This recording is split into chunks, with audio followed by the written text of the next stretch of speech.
All right, YouTube, I'm Dave Rubin, and joining me on the Rubin Report today is a 2020 Democratic presidential candidate and author of the book, The War on Normal People. Andrew Yang, welcome to the Rubin Report. Thanks for having me. It's great to be here, Dave. I am glad to have you here. I'm going to give you props before we do anything else, because I like to soften up a guest before we get into the hard stuff. Your team reached out to us, and not only did they reach out to us about being on the show, they said you could say whatever you want. We don't want any advanced questions. He has no intention. He'll stay as long as you want. This thing is as open and honest and real as it could possibly be. Is that by design of how you're running your campaign? Because that's pretty freaking rare these days. I guess it is by design in the sense we don't know any other way to operate. And I think there are other candidates that would have talking points and various constraints, but that's not how I've gotten to this point. That's not how I qualified for the Democratic primary debates, and we just want to keep on doing what's natural for us. Is part of what's wrong with politics right now that people won't do this type of thing that often? It's pretty rare to just sit 2-3 feet across from somebody, look them in the eye, and try to figure out what they think? I actually had my mind blown that this was so unusual. It took my running for president and being in the race for a number of months to figure out that most interactions are much more brief and scripted and less personal. And I know there are some candidates who've gone back and forth about joining you, but to me, I'm grateful to you. I think this is an awesome opportunity to introduce myself and the campaign to a lot of people. And congrats on the work you do. Cool. Well, I really appreciate that, and I think we're going to treat this probably more differently than any other interview you've done, because I don't have canned gotcha things, and I'm not trying to get you. I truly want to know what you think about the issues. I told or did I just say, yep, we'll find out. But I did tell you right before we started, I have never, this is the most questions that I've ever written for an interview, because when I've been on your website for the last week while doing the research on you, it's like you've actually really staked out all of your positions. But before we get to any of that, let's just do, for the people that have no idea who you are, because I think you've got some real nice sort of energy in the internet space that I'm in. But for the more mainstream people that are watching right now, could you just tell a little bit about your family background, where your folks are from, you're a second-generation immigrant, et cetera, et cetera? Sure. My parents met in graduate school at UC Berkeley. My father got his PhD in physics. My mother got her master's in statistics, so very nerdy Taiwanese immigrants. My brother is named after the Lawrence Observatory, so we used to joke that my parents got busy there, but I'm sure they didn't. So you'd think I'd be a West Coast kid, but my father ended up getting a job at GE in Schenectady, New York, where I was born. So I grew up in upstate New York in Schenectady, and then in Westchester County in a town called Katona. And so I grew up, to me, it was, I think, a fairly typical suburban first generation, born in this country, second generation immigrant, child of immigrants, where I had an older brother and we were very nerdy. I saw the comic books in your green room, and like I was like an avid Dungeons and Dragons player and Marvel Comics reader and video game player. So you did see the Nintendo in there. We could live stream a little Nintendo after this. It's been a while.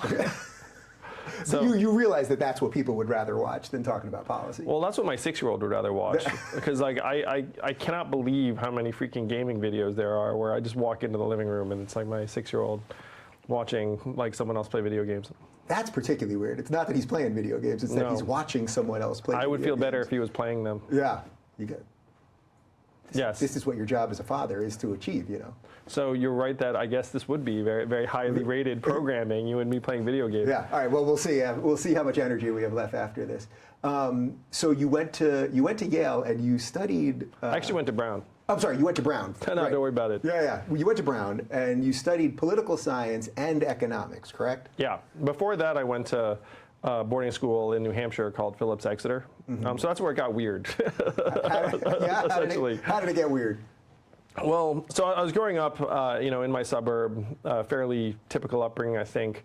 I went to this nerd camp over the summer called CTY that was run out of Johns Hopkins University. And then one of my campmates said she went to this high school called Exeter in New Hampshire and really liked it, and it seemed really nerdy, and I was pretty nerdy. So I was like, oh, let's do that. Yeah. So I came back that summer, went to my parents and said, hey, how about sending me away to school? And one of my one of my motivations was that my brother was 2 years older than me and was leaving for college, and I didn't want to be left at home alone with my parents. So I was like, why not just send us both away the same year?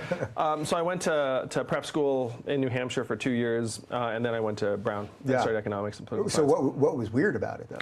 I mean, do you have any friends who went to Exeter, one of the New England prep schools? No, I don't. No? No. I've only lived in New York and LA. I'm another weird breed myself. Well, I mean, I had a lot of friends who went to Binghamton because, if you grow up in a suburb of New York, all the smart honor roll kids go to Binghamton. But Exeter is a very... I appreciate the props there. Oh, that's true. I mean, I went up and visited my friends there several times. So... Exeter is a very snooty New England prep school, and I did not know what I was getting into when I showed up there. I was 15. It was a bit of a pressure cooker, and I actually went back to speak there as like an esteemed, alum a few months back, and so it had me revisit my high school years there because I hadn't been back since I graduated, It was a really intellectually formative environment. Like the education was top notch, but it was also very high pressure, classes on Saturdays. And there was this deep sense of where you got into college was your value as a human being, like that kind of culture. Not that they necessarily made that explicit, but it was very much there among the students. Yeah. Do you think that was all good because it led us, put a certain amount of pressure on you to succeed, or do you think there were drawbacks to that? There were definitely drawbacks because there were some kids I went to school with that had real problems, and not just like, oh, they're stressed out kind of problems, but like institutionalization. At least one suicide I know of. One of my dorm mates is in jail for murdering his ex-girlfriend as an adult. So, I mean, there are some things that, like a lot of human conditioned darkness that resulted from, in part, the pressure. Yeah. Do you think that kind of pressure is partly why college right now and the universities seem so out of whack? I want to talk to you about that a little bit later as well, but just the general state of pressure that young people feel like they're under, which is why I think some of your economic policies are so directed towards young people right now. Yeah, but very much so. I mean, one of the things I say in my book is that, like, I got into Brown and Stanford when I was applying to college. My parents were psyched. The acceptance rates for those schools were 20% plus when I was applying back in 1992. Then you look now, those acceptance rates are, I think, like 9% and 5% or something like that. So kids are under even more pressure now to try and get into various competitive schools. And then when they show up to these schools, the pressure doesn't stop. And so you have these epically high levels of anxiety and depression and stress, in part because when they come out of school, they're entering a really punishing economy where 44% of recent college graduates are going to be underemployed. And on some level, they all kind of sense this. And so instead of an environment of intellectual exploration, college seems like a culling or almost like indentured servitude or something in a weird way. Yeah, and because of the record levels of both cost and the school loans that were loading up on top of young people. So to me, it is all tied together. I mean, certainly Exeter is its own thing. But I think I have at least some exposure to the sorts of stress and anxiety that a lot of young people are feeling. And a lot of it is because of very legitimate economic forces. It's not just like in people's heads. Yeah. Did you have to take out loans to go to college yourself? I was under partial scholarship from IBM, and then I took out over $100,000 in loans to go to law school, which was my next great move. So when I graduated from Brown, I didn't know what to do, so I went to law school. Yeah. You went to Yale Law, right? I went to Columbia. Columbia. Where am I getting Yale from? Did I just make this up altogether? It's fine. I think I just completely made that up. All right. I mean, there are worse mistakes to make. Okay, accused of going to Yale Law. So you go to college, and then you become a corporate lawyer first, right? Yeah, I was an unhappy corporate attorney for 5 months. 5 months? Yes. How miserable was it that you only lasted 5 months? You strike me as a guy that could probably kind of plow through some stuff that you don't necessarily Well, it's kind of you. Yeah. So I'll tell you a story. I'm not sure I've told this story before, but I was in my first or second month on the job, and my phone rings on Friday afternoon at 6 p.m. And I was like, oh, let me pick up the phone. And I see, and it's the staffing coordinator is the person who tells you, like, hey, you're on this assignment. And so then it hit me. I was like, wait a minute, if I pick up this phone, I'm going to be here all weekend. And then I was like, what happens if I don't pick up this phone? And so I looked at it and I was like, huh. And I didn't pick up the phone, and it stopped ringing, and then I just walked out and just had a weekend.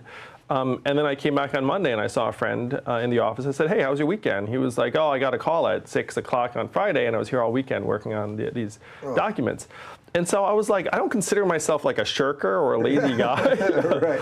But I was reflecting on my behavior, and I was like, I did not feel bad about not picking up that phone. So I was like, I need to find a job where I'm actually excited to pick up that phone. And so I realized that I didn't want to do this job long term, and it was going to get harder, not easier, to leave. And so if those two things were true, then I should leave immediately. So I started thinking about what my next step would be, and I co-founded this .com that ended up not working out. But so that's what prompted me to leave at the 5-month mark.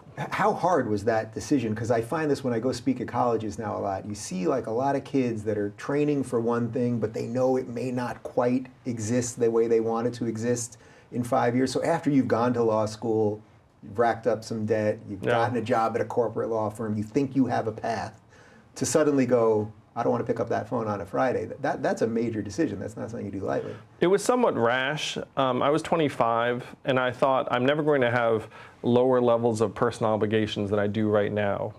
Even with my 6 figures in school loans, I was like, well, I don't have a wife and kids. I don't have a mortgage. I don't have any of that stuff. So if I don't try and do something entrepreneurial now, I may never do it. Yeah, so you did the .com thing, and that didn't quite work out. No, it did not. Yeah. Do we want to go any further on that, or should we just accept that it didn't work out? It was just one of those things. Well, it's one of those things that I empathize with folks who are trying to make positive things happen and start businesses, because there's a lot of mythology around entrepreneurship.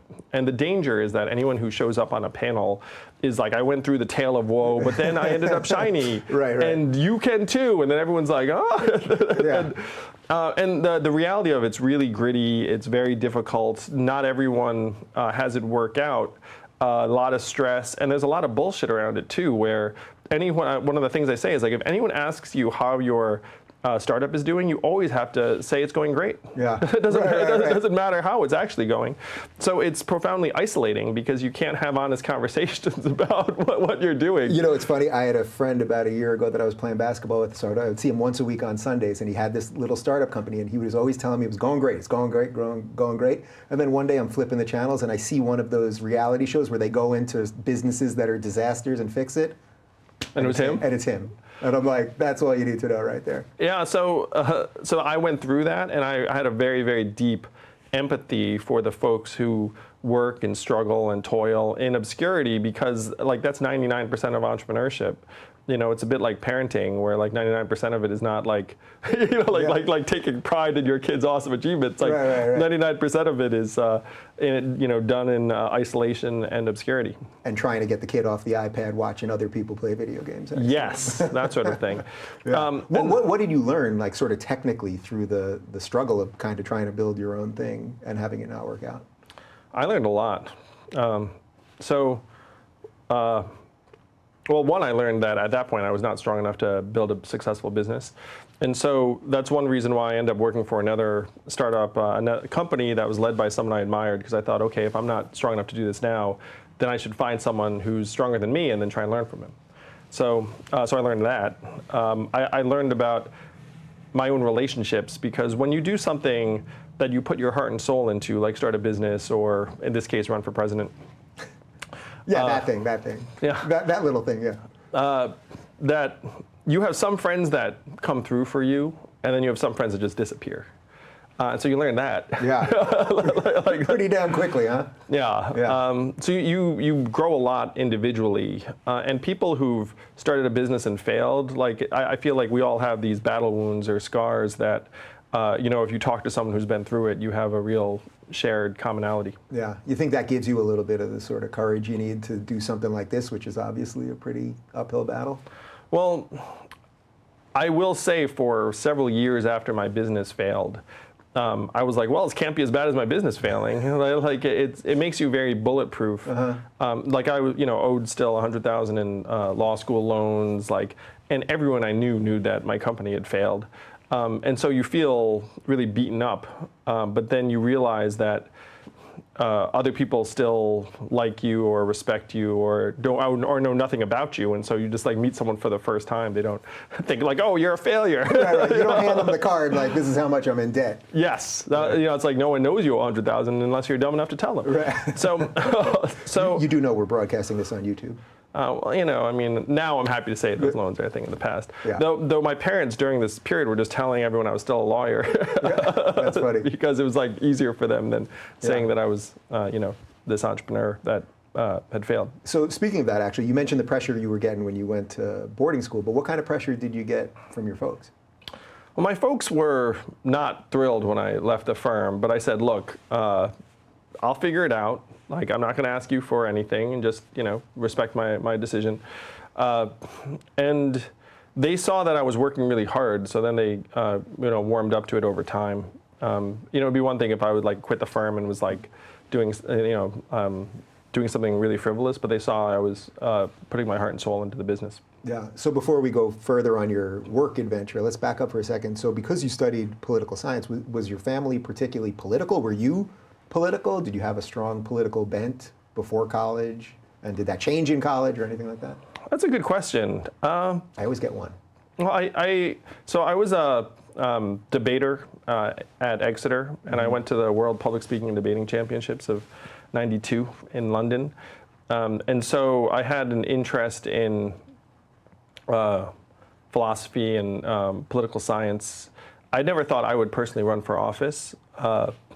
Particularly the more exposure you get, and I'm sure many people watching this know this too, it's like there's politics in the abstract and then there's politics in real life. And most people, as they mature into adults, want nothing to do with politics in real life. Card 5 is all about that. We'll get there. Yeah. So I had an interest in the abstraction of politics throughout my college years, but I did not think I was ever going to run for office. Yeah. Did you have a particular political belief? I mean, did you always consider yourself liberal or progressive or? So I came of age during the first Clinton term, and so I considered myself a Democrat at that point, and didn't really participate that avidly outside of presidential, so I wasn't actively involved in local politics. And I was living in New York, and as you know, New York is so blue that there isn't that much to be engaged with politically. Yeah, and now I moved to California, which is even also bluer, blue. so it's Yes. I should be doing something a little more purple, I think. But that's why I do this online, because it's like You reach everyone. you got the true cross section. Yeah. Okay. So the startup busts, and you learn some stuff from that, and then you go work. This is now at a health care Technology firm, right? company. Yeah. Technology I was employee company. number 4 at a small software company. Yeah. So I worked in urban hospitals for 4 years, trying to roll out this information service where surgeons could get access to the pre-surgery information that was in paper form. They would fax it, and we digitize it, and then post it online. Mm-hmm. So that sounds kind of standard, but that probably was pretty cutting edge at the time, right? Yeah, it was. I mean, we raised $7 million or so while I was there. We went from zero in revenue to several million. But I was so burnt from my own startup that died, and another startup that I was at for 6 months or so that ran out of money. And so when I was working at this healthcare technology company, I had a couple of side hustles because I was like, I need to be able to pay my bills no matter what. So I started throwing parties on the side. I was a nightclub promoter downtown. I don't think that's in your bio on your website. It may not be. It's buried somewhere. It will now be on your Wikipedia. But what happened was I had a birthday party in my late 20s, and a lot of Asians showed up, and they like to drink. And then I was like, there's something here. And so then I had a party, and then again, a bunch of Asians showed up, and they like to drink. And I was like, wow, I could throw parties, and like hundreds of people show up. And so we had a website and mini technology backend and database and CRM under the name Ignition NYC. So I did that as a side hustle. And then I also helped my friend with his education company, high-end test prep. I was the first instructor, and I helped develop the curriculum while he was starting the company, also as a side hustle. And so that side hustle ended up morphing into my becoming CEO of that company several years later. But for 4 years, I was working in urban hospitals, helping manage information systems. So since you were big on the party scene in New York City, I feel like contractually I have to ask you, do you get the Asian flush when you drink? I get like the Asian sleepiness. Is that a thing? There's the Asian sleepiness that's different than white guy sleepiness, or? Well, so if I have, is that a known thing?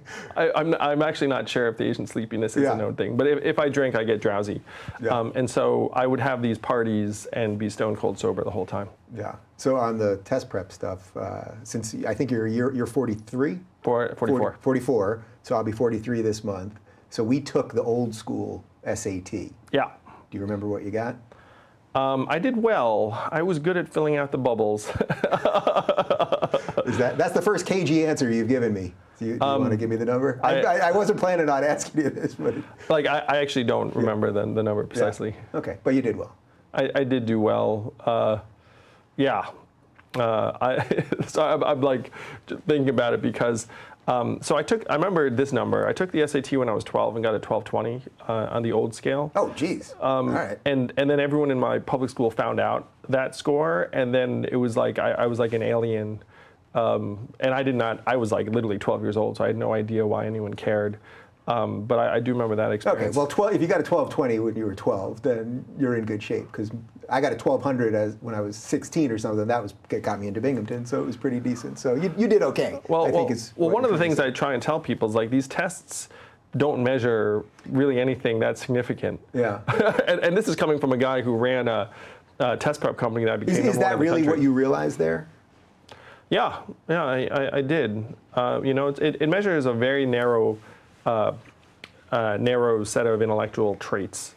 And one of the major problems we have is that we're dehumanizing many of our young people through teaching to the test and having this hierarchical arrangement where the hierarchy, in my mind, obscures many other human and intellectual capacities. Yeah. So did all of this sort of lead to your interest in tech and AI and what eventually becomes the big discussion around you with UBI and all that? Were just all of these just little steps that kind of eventually fit into the sort of person that we know you are now? The person I am today. The robot that you are, yeah. Yeah.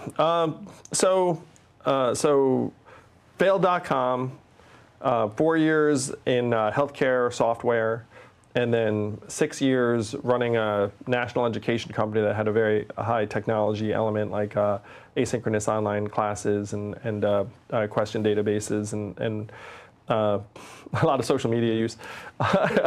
So at that time, when that company was acquired in 2009, that was right after the financial crisis. And the financial crisis really shook me up because I thought, wow, all of my friends out of Exeter and Brown and Columbia who are in Wall Street were wrecking the economy, it turns out. Right. And so I thought about what that would mean for the country long term, where we were having so many smart people leave Ohio, Michigan, Georgia, Ohio, to head to Wall Street and Silicon Valley, and Boston, D.C. to a lesser extent, and L.A. And it was going to be this massive brain drain from much of the country that was not on the coasts for the most part. So in 2011, I left my job to start this organization, Venture for America, to help train urban entrepreneurs in Detroit, Cleveland, Birmingham, St. Louis, Baltimore, places I'd never been, honestly, because you could tell most of my career took place on the coast, though Manhattan Prep ended up with 18 offices around the country, so I traveled a lot for that. Mm-hmm. But at that time, and I wrote a book about this called Smart People Should Build Things, I became fixated on the fact that we had so much human capital doing certain things in certain places and not enough starting businesses around the country. Mm-hmm. And that was a direct result of watching the economy crash, basically. Well, it was, and even if you look at my own experience, so I was good at school and went to law school, and then was plugged into Davis Polk & Wardwell, this high-end corporate law firm, and became the embodiment of a transaction cost, where they were going to pay me 6 figures to work on deal documents for some giant acquisition. And that was my highest use. Like, Right. I thought to myself, this was a quote from the time, I said, this law firm's like a temple to the squandering of human potential. Because you had some of the top educational products in our society doing scut work, essentially.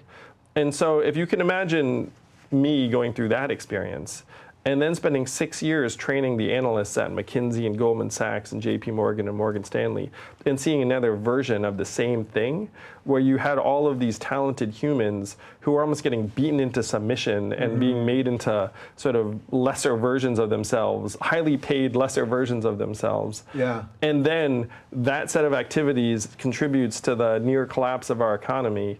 So after going through that for a decade, I thought, well, we need to do something that puts people in position to do something that's going to make them better human beings and would be better for our economy and society. And so the vision that I thought was the most compelling was starting businesses in Detroit and Cleveland and St. Louis and Baltimore. And so that's what I did between 2011 and 2017, was help create several thousand jobs in those markets. This may sound like a bit of an odd question, but what do you think it is about you that you saw something wrong and you actually did something about it? Because I find this now all the time, like when it comes to just anything that's happening in the country right now related to censorship or political correctness or how out of whack our political system is, just everything. It's like everyone feels that something's wrong. They may be focused on a different thing specifically, but very few people are willing to do anything about it. What do you think it is about you that you were like, I see what's wrong? Because you probably weren't your only colleague that was like, my potential is being squandered here, but people get the check and they just kind of suck it up. Do you ever think about that? Like, what is it about you? So I was 24, 25 at the law firm, during those unhappy 5 months. And I said, why am I doing this job? And then it was like, it must be for the money. So what do I do with the money? And so then I went to Bloomingdale's and I bought my family some nice presents, and then I gave them to them that weekend. And I was like, okay, this is nice. Is this enough for me to keep doing this job? Right, definitely not. And so I think in my case, and my wife now, finds this sometimes very annoying. But I have low regard for creature comforts. Like, I really just don't care. Right. Like, I'm perfectly happy with janky street food. We tried to offer you a lot of stuff in the green room. You wanted water. This man can't be bought. Yeah. But it's just like these material things don't make that much of a difference, just because of the way my utility curves are shaped. And I know that sounds incredibly out of touch to say. It's like, oh, of course that dude thinks that. But like, even as a young person, I just found myself caring a lot about certain things and less about others. And so in 2011, when I decided to start Venture for America, the part of it too, Dave, is that even at this point, so I'd sold a company to a public company, and I thought that what's wrecking our country was that we have so much talent and energy doing a handful of things in a handful of places, and it needs to be doing these other things. And I'd gone through that arc myself. I'd been a failed entrepreneur, and I knew how brutal that was. And I thought if I could somehow form a pathway that would help support hundreds of younger versions of me and you to do something that would actually turn us into better versions of ourselves, I was like, this is like the best thing I could ever do. And I had this sense that if I busted my tail for 5 or 6 years, I could actually make it happen. And I, at that point, knew that that wasn't true for everyone. So if it was true for me, then I should really fucking do it. Because if I don't, then like I'm shirking, essentially. Because a lot of people could look up and say, oh, someone should do that. But it would not be realistic for them to quit their job and try and raise millions of dollars and build it. But I thought I could. It turns out I was right, so that's very exciting. It's sort of just like you were young, and like it's good to be young because you do some crazy shit, pretty much, right? This is true. There was definitely some youthful exuberance baked into this time period. Yeah, it's funny because you mentioned the crash in 2009, and it's like you were, had friends that were working at these companies and all that, and I was a struggling stand-up at the time, so I had no money. I mean, I was scrounging around just to get on stage. And look at you now. Look at you now. I'm on YouTube, man. I got Andrew Yang in here. We're doing all right. Just so you know, camera, this place is beautiful. It really is. So, thank you. But I remember I had no money and I was working all these odd jobs and bartending and doing all this. And I had nothing. I really had nothing. And I was struggling to pay the rent and all that. And I had a friend that worked at Lehman Brothers. And he was rolling in dough, but he was miserable. And I remember when the crash came, I was like, oh, well, I didn't lose anything because I didn't have anything. But this guy lost his job and was freaking out and had been stressed out of his mind for the 2 years prior and warning that this thing was coming and all that. I thought, there's something about perspective here, you know? So maybe it's good not to always have something, is the point. Well, that's one of the fun things about entrepreneurship, is that if you were to chart, and this is a crude measurement, let's just chart how much money I made in a given year, it would be like, Right. And so it ends up, which is very different than your friend at Lehman Brothers, which is like, and so if you're in like this mode, then you start equilibrating to making lots of money, and you like develop like an expensive lifestyle, and you have friends who have the same lifestyle. But if your income's like, highly variable, then you end up not developing a super expensive lifestyle. I think that's one reason why. Yeah.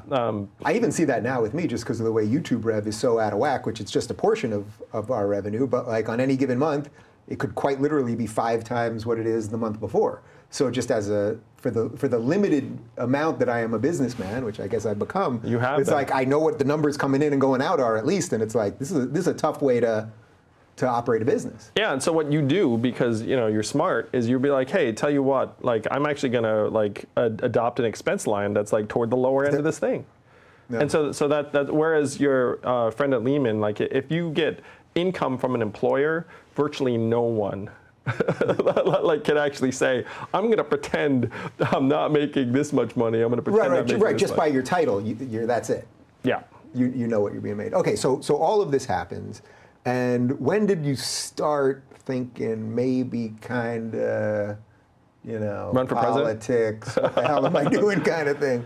Well, all right. So over my time at Venture for America, the budget grows and grows. So I put in $120,000 to seed the organization in 2011. I asked some rich friends, do you love America? And then some of them said, I love America. And then being like, prove it. Yeah. Like put in put in 10,000. And so, raise 120 that way.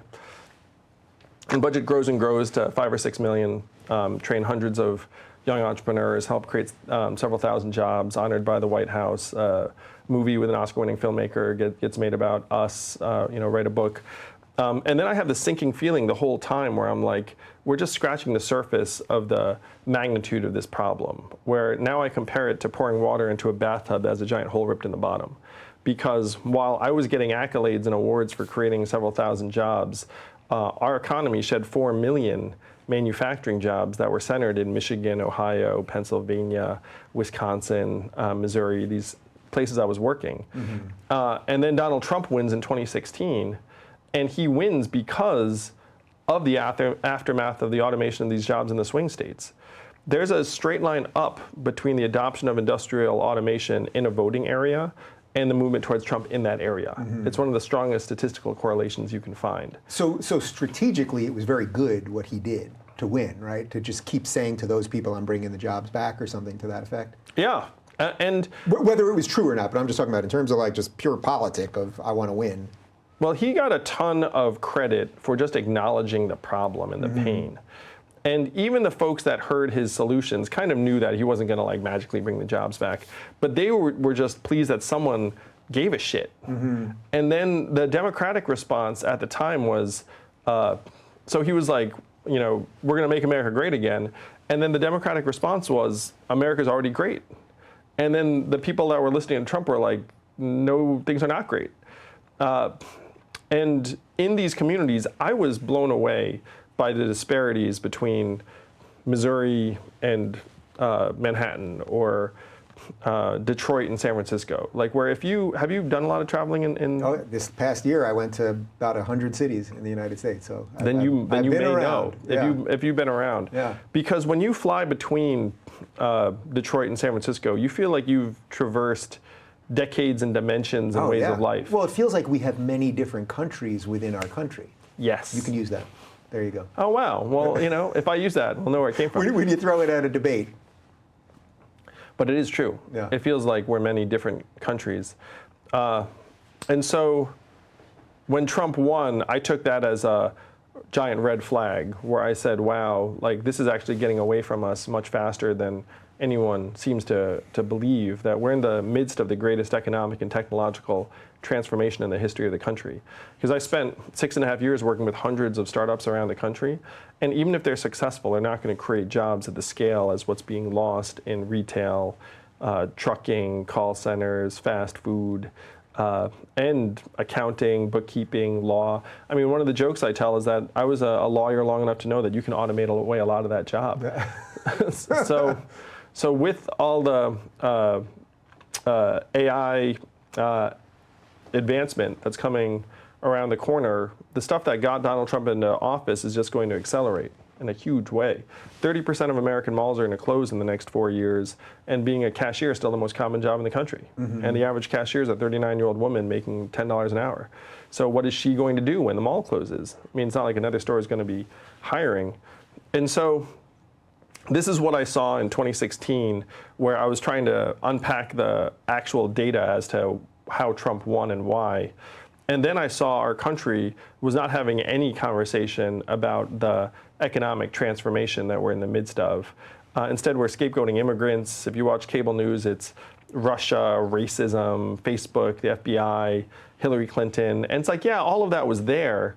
But the real driver is the fact that millions of Americans lost their manufacturing jobs. Millions of Americans will now lose their retail jobs, the call center jobs, the fast food jobs. And when it gets to trucking, it's going to be an epic disaster. Mm-hmm. Being a truck driver is the most common job in 29 states. There are 3.5 million truckers in this country, average age 49, 94% men. Tens of thousands of them are ex-military. Average pay is $46,000 a year. It's one of the higher paid jobs for high school grads. Like, what is their next move going to be when the robot trucks come in the next 5 to 10 years? Yeah, so do you think part of the problem here, or part of the disconnect, let's say, was that while the manufacturing sector was sort of bottoming out, that the tech sector in its own way, just the way we think of the tech sector, meaning Facebook, Google, Twitter, all these things, they were all kind of blowing up, and they were expanding and expanding and expanding. And then the media focuses on them. So it seems like there's a gajillion jobs and tech is going to solve everything and all of that. Yet that's actually not reality. Like there was just like this huge chasm between sort of the optics of it and the reality of it. Yeah, and certainly the media narratives are not helping any. But some numbers, so people get a sense, only 8% of jobs in the US are STEM and 92% are not. Is it realistic to try and train 92% to do the jobs that are currently being occupied by 8%? Mm-hmm. Probably not. Probably not. If you look at the success rates for federally funded retraining programs for displaced manufacturing workers in the Midwest, 0 to 15% success rates. Is that going to be enough when you're talking about hundreds of thousands of workers? Almost certainly not. And so you never hear a politician say, when they're saying like, oh, we're going to educate and retrain Americans for the jobs of the future, oh, by the way, we're shit terrible at that. You know, it's like, but any objective study, any independent study shows that we are indeed shit terrible at it. And so why are we talking about doing something that we were not able to do for the manufacturing workers? And I studied economics, so economic theory says we'd retrain all these people, but that's not how it's played out in real life. So you truly view right now, because of the way tech is changing us and sort of the speed with which it's changing us, you truly view this as a unique sort of inflection point in human history, right? Yeah, we're in the midst of the greatest economic and technological transformation in the history of the world. What experts are calling the fourth industrial revolution. I know you had Martin Ford on recently. Yeah. So he and I agree on most of the major themes of this. And the thing that has convinced me is that because of my work with Venture for America, I was invited to all of like the high-level design sessions and social innovation conferences, and I got a sense as to what people are doing in this space, and nothing anyone is doing is going to address the fundamental set of problems. Okay, so now, all of that being said, have you heard about this universal basic income thing? I have heard something about that. You have heard about this? All right. Yes. Well, I guess then, can you define universal basic income for those who have no idea? I mean, this is a freaking softball, man. Here you go. Yes. Universal basic income is a policy where every member of a society, let's say every U.S. citizen, gets a certain amount of money to meet your basic needs, no questions asked. So my proposal, the Freedom Dividend, would put $1,000 a month in the hands of every American adult starting at age 18 to do whatever you want. And that's universal basic income. It sounds dramatic now in 2019, but Thomas Paine was for it at the founding of the country. Martin Luther King championed it in the 1960s. Milton Friedman and 1,000 economists signed a study saying this would be great for America, also in the 60s and 70s. It passed the U.S. House of Representatives twice in 1971 under Nixon, and one state has had a dividend for almost 40 years where everyone in Alaska now gets between $1,000 and $2,000 a year. So I know at first blush, everyone getting $1,000 a month sounds very dramatic and almost too good to be true, but it actually is very, very deeply rooted in American thought. And when you say everyone, you mean the person that's, from someone that's unemployed to someone that is worth 20 million bucks. They're both getting that $1,000? Yep, that's right. Okay, now how are we going to pay for this thing, right? That has to be the next question. Yes. So first, it ends up costing a lot less than most people think, and there are a few reasons for this. Number one is that about half of Americans are already getting direct support from the government in some form. So my dividend would be universal, but it's opt-in, and if you opt in, you forego benefits from certain existing programs.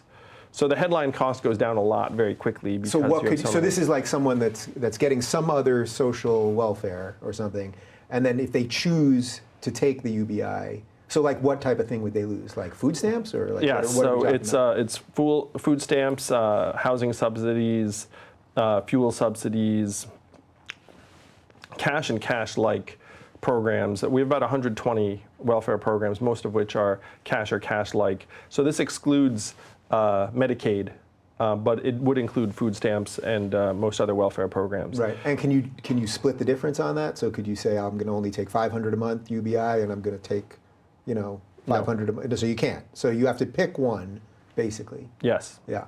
And so I've talked to people who are on various welfare programs, and they love the idea of getting $1,000 unconditional because they dislike the case manager, the reporting requirements, everything else. And so you can reduce the enrollments in our existing program significantly.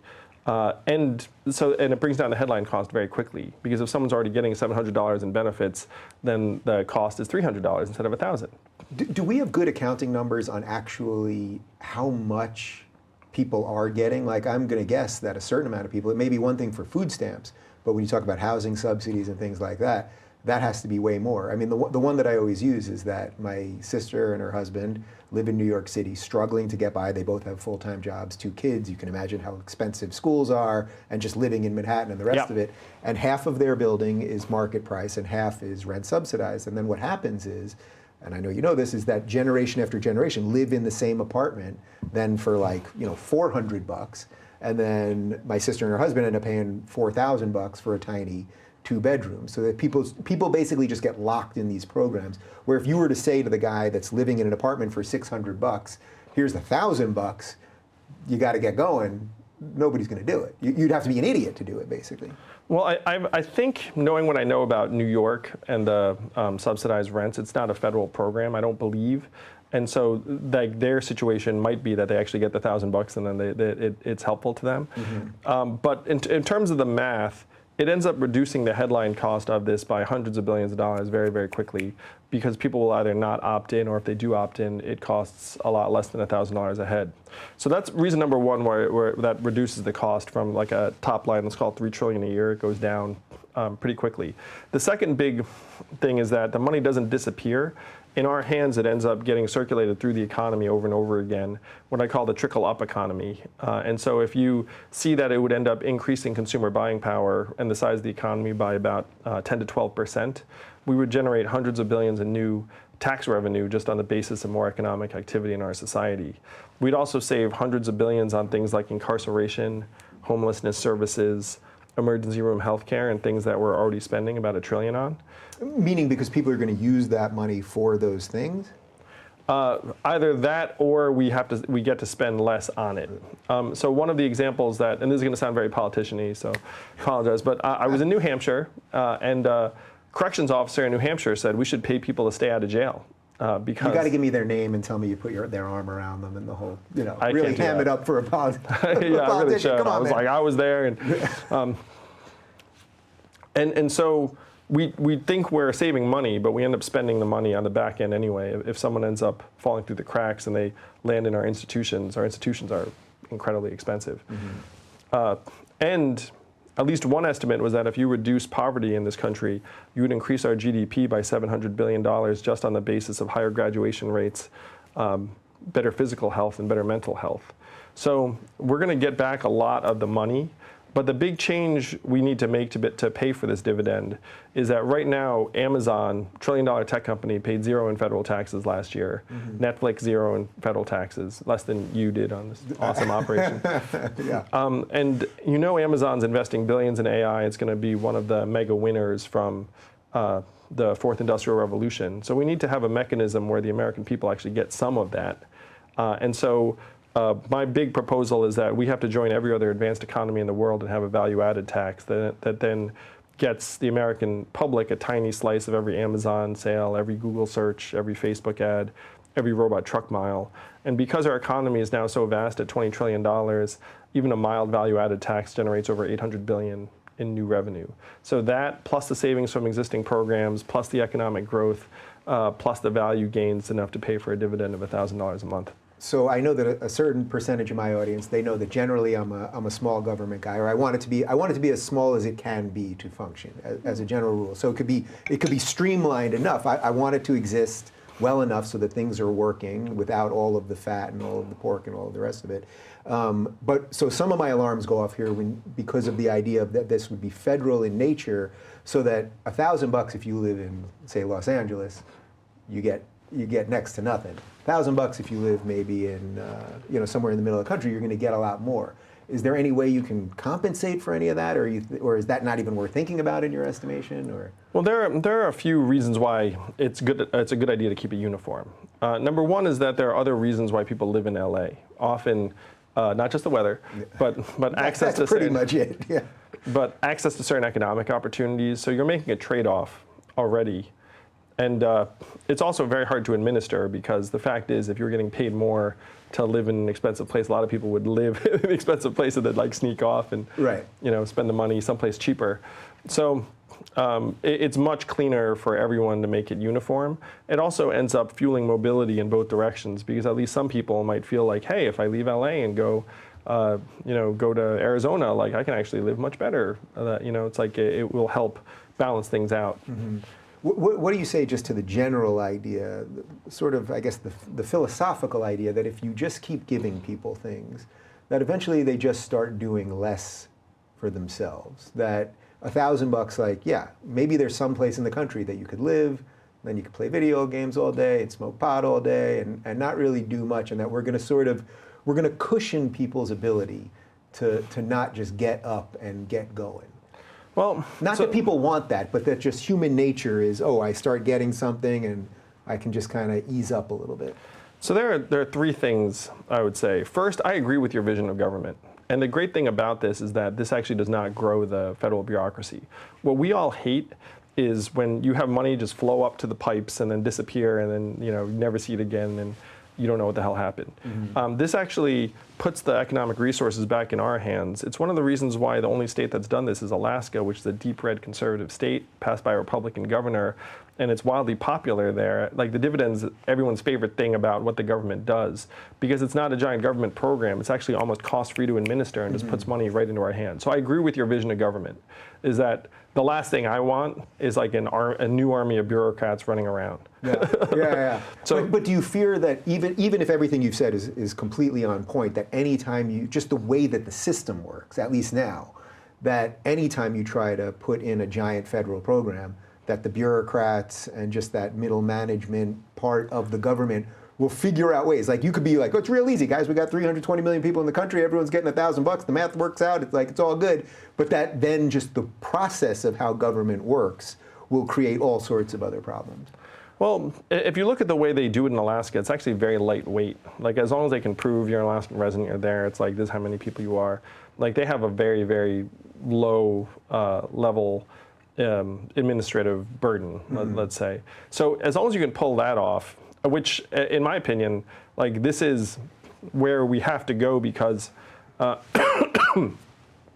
because as the economy is transforming, and so number one, I agree with your vision of small government if we can achieve it, and so I'm going to come back to it with number three. Yeah. Number two is the biggest misconception about this is that it's somehow going to reduce work.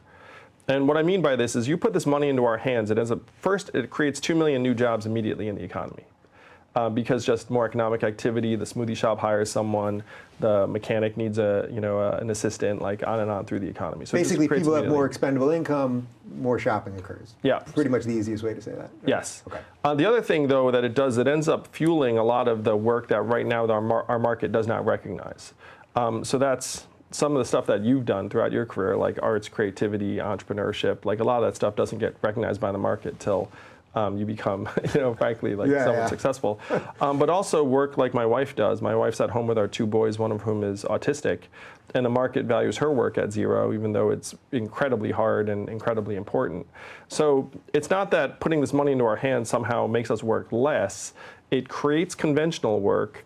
It ends up also fueling the sort of work that we want to do. So that's number 2. And then number 3 is this notion of what's happening in our economy. If you look around at the fact that suicides and drug overdoses have overtaken vehicle deaths for the first time in American history, our life expectancy has declined for the last 3 years, almost unheard of in a developed country. You know the last time our life expectancy declined 3 years in a row? I guess it was probably like in the late 1920s, something like that? Yeah, it was the Spanish flu of 1918. It's like where that killed millions of people. Oh. And this buzzsaw is just going to accelerate. When AI comes in and starts getting rid of call center workers and bookkeepers and accounts and the rest of it. And so when you're facing a set of changes that's this mammoth, putting cash into people's hands is actually the most lightweight thing you can do. Mm-hmm. Some of the other proposals that are out there are the ones that we must avoid, which are things like a jobs guarantee or like creating like a whole new array of subsistence jobs for so that's Americans to that's a survive. massive difference you have than some of the other Democratic candidates, right? Because Bernie and I think Elizabeth Warren and a couple others are talking about a federal jobs guarantee, which to me, again, as a basically a small government guy, that sounds horrible to me. Like that sounds like indentured servitude to me. Yes. One of the things is like, why not just get everyone gray overalls while you're at it? Yeah, right. Like, give us the uniform and we'll flip widgets all day and that's it. Yeah, and so I try and point out obvious things. It's like, hey, what if someone doesn't like the job they have? What if they're bad at it? What if they don't like their boss? What if their boss doesn't like them? What if the job actually, turns out you don't need it after a while? Like, if you're literally dependent upon a government job to survive and like actually have food on the table, then all of those things become existential. And you end up creating a whole new army of bureaucrats to administer this massive jobs program. So I'm for infrastructure, creating jobs, because those are jobs we need to rebuild the infrastructure. But starting out saying we're going to guarantee everyone a job is exactly what we have to avoid. So when they say that, when you hear them say that, do you honestly think that they believe that is the right thing to do or even a feasible thing to do, or that they're just saying it because it sounds, if you're not really thinking about these issues that hard, to me, saying free everything sounds good. It all sounds good. Free college, free this, free job, all of these things. Just if you're not thinking, it's just like, oh, great, free, why not? Let's do it. If you're young and you haven't really put the acumen in to figure out what these things mean. One of the dangers is that a lot of these politicians have never actually run a business, worked in a business, understand what the mechanics of these organizations look like on the ground. They're just lurching from press release to fundraiser to cable news hit, and they don't understand what a lived reality would be for a person who has to show up and check in for their McJob. And the institutionalization of this thinking, it is sincere. It's not like if you poke the person who's for a federal jobs guarantee, they're like, I was just kidding. No, I mean, they actually feel that. Well, they feel it, right, but I guess feeling it and knowing are two different things. Well, right? I mean, they believe it. Let's put it that way. Okay. They're sincere in their belief. And so if you buy that we're in the midst of the greatest economic transformation in the history of the world, which we are, and then in my mind, you wind up with a couple of major models to try and respond to it. And my model is put economic buying power into the hands of every adult as fast as possible and help us rebuild our own communities, our own lives, our own families, and like find new forms of work that we find fulfilling and purposeful. The other model, in my opinion, is the government trying to figure out what sort of work we find meaningful and valuable and purposeful. Yeah. And this, to me, is what we must avoid at all costs. Right, well, it's also a self-perpetuating thing, right? Because then the government always has to grow. We always have more people. We will always need more jobs. So they will always keep bringing more and more people into the system. Yeah, and to give you a sense of the immediacy of this, as we're sitting here together in year 10 of an expansion, the U.S. labor force participation rate is close to a multi-decade low of 63%, the same levels as Ecuador and Costa Rica. Wait, say that again, 63% of working age Americans are presently in the workforce. So when we hear this thing about job... Headline unemployment. Yeah, that unemployment is at an all-time low, or this type of thing. That doesn't factor in that people just have checked out, right? Yes. That's basically what you're getting to? Yeah, and if you remember candidate Trump in 2015, he was like, oh, this headline unemployment number is fake news, it's bunk, 95 million Americans out of the workforce. And now he's in office and he's like, oh, like, it's great. He was right the first time, because if you leave the workforce, you're not calculated into the headline unemployment number. It also doesn't include the fact that 94% of the new jobs created since 2005 are temporary gig or contract jobs. It doesn't include the fact that 44% of recent college graduates are underemployed in a job that doesn't require a degree. So the headline unemployment number is at best misleading and incomplete, at worst bullshit. Like it's somewhere in that range. Right. So what about, I think a certain set of people would basically say, well, all right, some of this is making sense, and I can see why it would get rid of some of the bureaucracy, and you're doing a governmental program, but not totally expanding the government. But why not just do it for people under, say, $50,000, so that you don't need to give it to the guy that's making $75,000 that lives in Kansas City who's got a decent life? But why not just give it to the people 50,000? You know, whatever the number you might come up with. Sure. There are a few reasons. So one of the reasons why it's so wildly popular in Alaska is that it's universal. So it's not like, oh, rich Alaskans don't get it, poor Alaskans do. It's just like, no, you live here, it's a right of citizenship, you get your dividend. And so by making it so it's not a rich to poor transfer, you destigmatize it, you universalize it, and then you make it more politically popular, because it's just something that we all get as citizens and owners and shareholders of the richest, most advanced country in the history of the world. Number two, you get rid of any incentive to underreport your income or to have monitoring requirements. Let's say I'm married to someone who's not working, and then maybe we could be like, hey, how about we file separately, and then you make nothing, and then you can get the dividend, and like, so basically, all this stuff. It removes the cliff situation where you'd actually want to earn less, right? So this is one of the things that I've struggled with the most about this, about the general idea, not the way you were laying it out, but that I don't like things that de-incentivize people to make more. And you mentioned this thing before about you could struggle for a long time, and then suddenly you're making more, and it's like, last year I paid more in taxes than I had ever made in my entire life before that. And like that, so I don't like the idea that the more work you do, the more value you bring, the more you sort of get punished. You know? Yeah, and that's one of the problems with our current welfare programs. Like, and the extreme examples, a friend of mine, his sister is on disability. She was afraid to volunteer at a nonprofit because she was afraid someone would say you're healthy and then take away her benefits. I mean, what a terrible incentive system that is. But most welfare programs are constructed such that if you flourish, then you get less. Whereas if you have a dividend that's universal, you do nothing, you get the dividend, you do something, you get the dividend, then like your incentive is actually to do something. So why not just blow apart? So I think the best libertarian argument that I've heard for UBI is that basically if you want to do UBI, it's got the right idea. Why not just blow apart the social safety net as is, because we know it's just a boondoggle of middle management nonsense with all the whacked out incentives that you're talking about. Why not just take all of that money, do we even know how much money is actually put into these things? Of course. So how much right now? 600 billion, give or take. Give or take. All right, so why not take the 600 billion that are on programs that we know are creating as many problems probably as they're fixing, if not more, and then do it that way? Like, do you think, because it almost feels like it's like a little bit of a stopgap, that you'd still have to get to that problem eventually? Well, that's the beauty of this, the freedom dividend proposal, is that you have this 600 billion or so, and then you're saying, hey, guess what? Like, it's now a new right of citizenship, everyone gets it. And then what's going to happen is you're going to dramatically reduce the enrollment in these programs very, very quickly, because a lot of people will be like, I prefer the cash.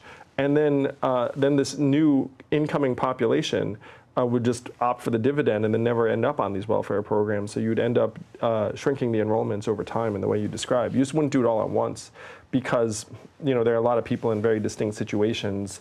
And this is actually much more politically feasible and popular than going and trying to tear these programs up and from the roots up. Yeah. Are you worried though that because states have different things related to social programs, that, I mean, we sort of addressed this already, but just that different states will deal with it so differently in terms of how they're giving benefits off UBI, that it just is going to create this weird, we may have a gajillion people moving to one state and leaving another state, or the rest of it, or you just think that that's... Well, that's one reason why having uniform benefits, because right now there are block grants that go to various states, and the states do different things with it, as you're suggesting. Mm-hmm. And those are the programs that would be swapped out for UBI. So the more people that opt into UBI, then the smaller those grants would be. So parallel to all of this, one of the things that we hear the Democrats always talking about is $15 minimum wage. I actually don't know your policy on that. Well, I'm for the spirit that if you're working full time, you should not be poor. But if you were to increase the minimum wage to $15, it would hasten the automation of all these fast food jobs that pay $9. There are all these everywhere. Yes. iPad. That's it. There are all these hardware stores and like Main Street retailers that are just scraping by, that are paying people $9, $10 an hour. You take that up to $15 an hour, they're 100% going to cut shifts, cut workers. It's much better just to give everyone $1,000 a month. It's an effective raise of $6 an hour for anyone who's working full time. It doesn't come out of the pockets of small businesses. It recognizes parents and caregivers and nurturers that the minimum wage does not touch. And it's actually better for small business, because is that hardware store going to be busier if everyone has money? Yes. And so instead of taking it out of this hardware store, and this is one thing that drives me nuts about the left. I mean, I've run a small company. It's like sometimes people imagine that like every business just must be somehow made of money. Yeah. It's totally not the case, particularly in this era of mega consolidation, where you have these giant companies just coming and running amok. Like, they're made of money, sure, but it's like the average independent business made of money, such that you can just say, hey, pay everyone $15 an hour, and it's not going to have any effect on shit. What happened there, that disconnect in the left now, where they do this with this $15 minimum wage? Because I agree, they sort of think that everything is equal, so that my small business, where we have 5 full-timers, let's say, and 5 part-timers, is equal to Amazon, which they're also not thrilled with Amazon. They have too many employees, I maybe have too few employees. Like, there's always some weird number. Maybe if I had 27 employees, it's the exact amount that's right. But I know, even right now, we're hiring interns, but we're paying them, because I don't want people to work for me for free. I want them to feel good about what they're doing. You know what I mean? And I want them to feel incentivized and all of those things. But that concept that you just hit on there, how do we break through to that? Because it seems so obvious to me. You can't tell a guy that's got a little business, just forget me. Just take some YouTuber who's got one employee and wants to bring on someone else. Now there's some kid that really wants to learn YouTube. And it's like, he'd probably work for free, but I want to give him $8 an hour. To me, there's nothing wrong with that, but they would literally force you to not hire the guy. Yeah.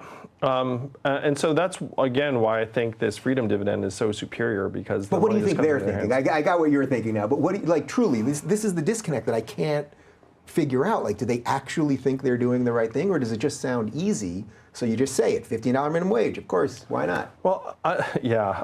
So I think many people have come of age in a time when capitalism has become so corrupt and extreme that they are deeply skeptical of businesses acting morally, which that's legitimate. It's like a lot of businesses are doing very messed up things. And so they're taking from that, it's like, oh, these businesses are systematically exploiting their workers when they have ample resources to do so. And so they're imagining that all businesses are like Amazon, they have ample resources. And it's in part because they haven't worked in like a lot of different settings where they would understand the distinctions between different types of employers. Yeah. So you're giving them the benefit of the doubt, I think. Well, it's like, I mean, the intention, the spirit is positive. It's like, do I think that people who are working full time should not be, scraping to just get by? It's like, sure. Right. But is that also part of the disconnect that because everyone always brings this to fast food jobs when they frame this argument, and they say $15 an hour because the average person at a fast food joint can't live on a full-time wage. And it's like, but that actually, except if you're a manager, say at McDonald's or something like that, that shouldn't be your full-time job. There's another layer of an economic problem there, right? Yeah, there is. And McDonald's is rolling out self-serve kiosks in every location in the country by 2020 right now with the wage the way it is. So it's not like, I mean, automation is going to come even if you do keep that. Right. You could probably, even if you lowered it, actually, you could have the government come in and say, we have to pay you less, and they'd still be doing it, right? Yeah, and then the question, if you're the government, is like, what is my intention? Like, is it that, like, no, you have to preserve that Mick job? It's like, well, how about we just automate that job? And then the question is, what is that person doing instead?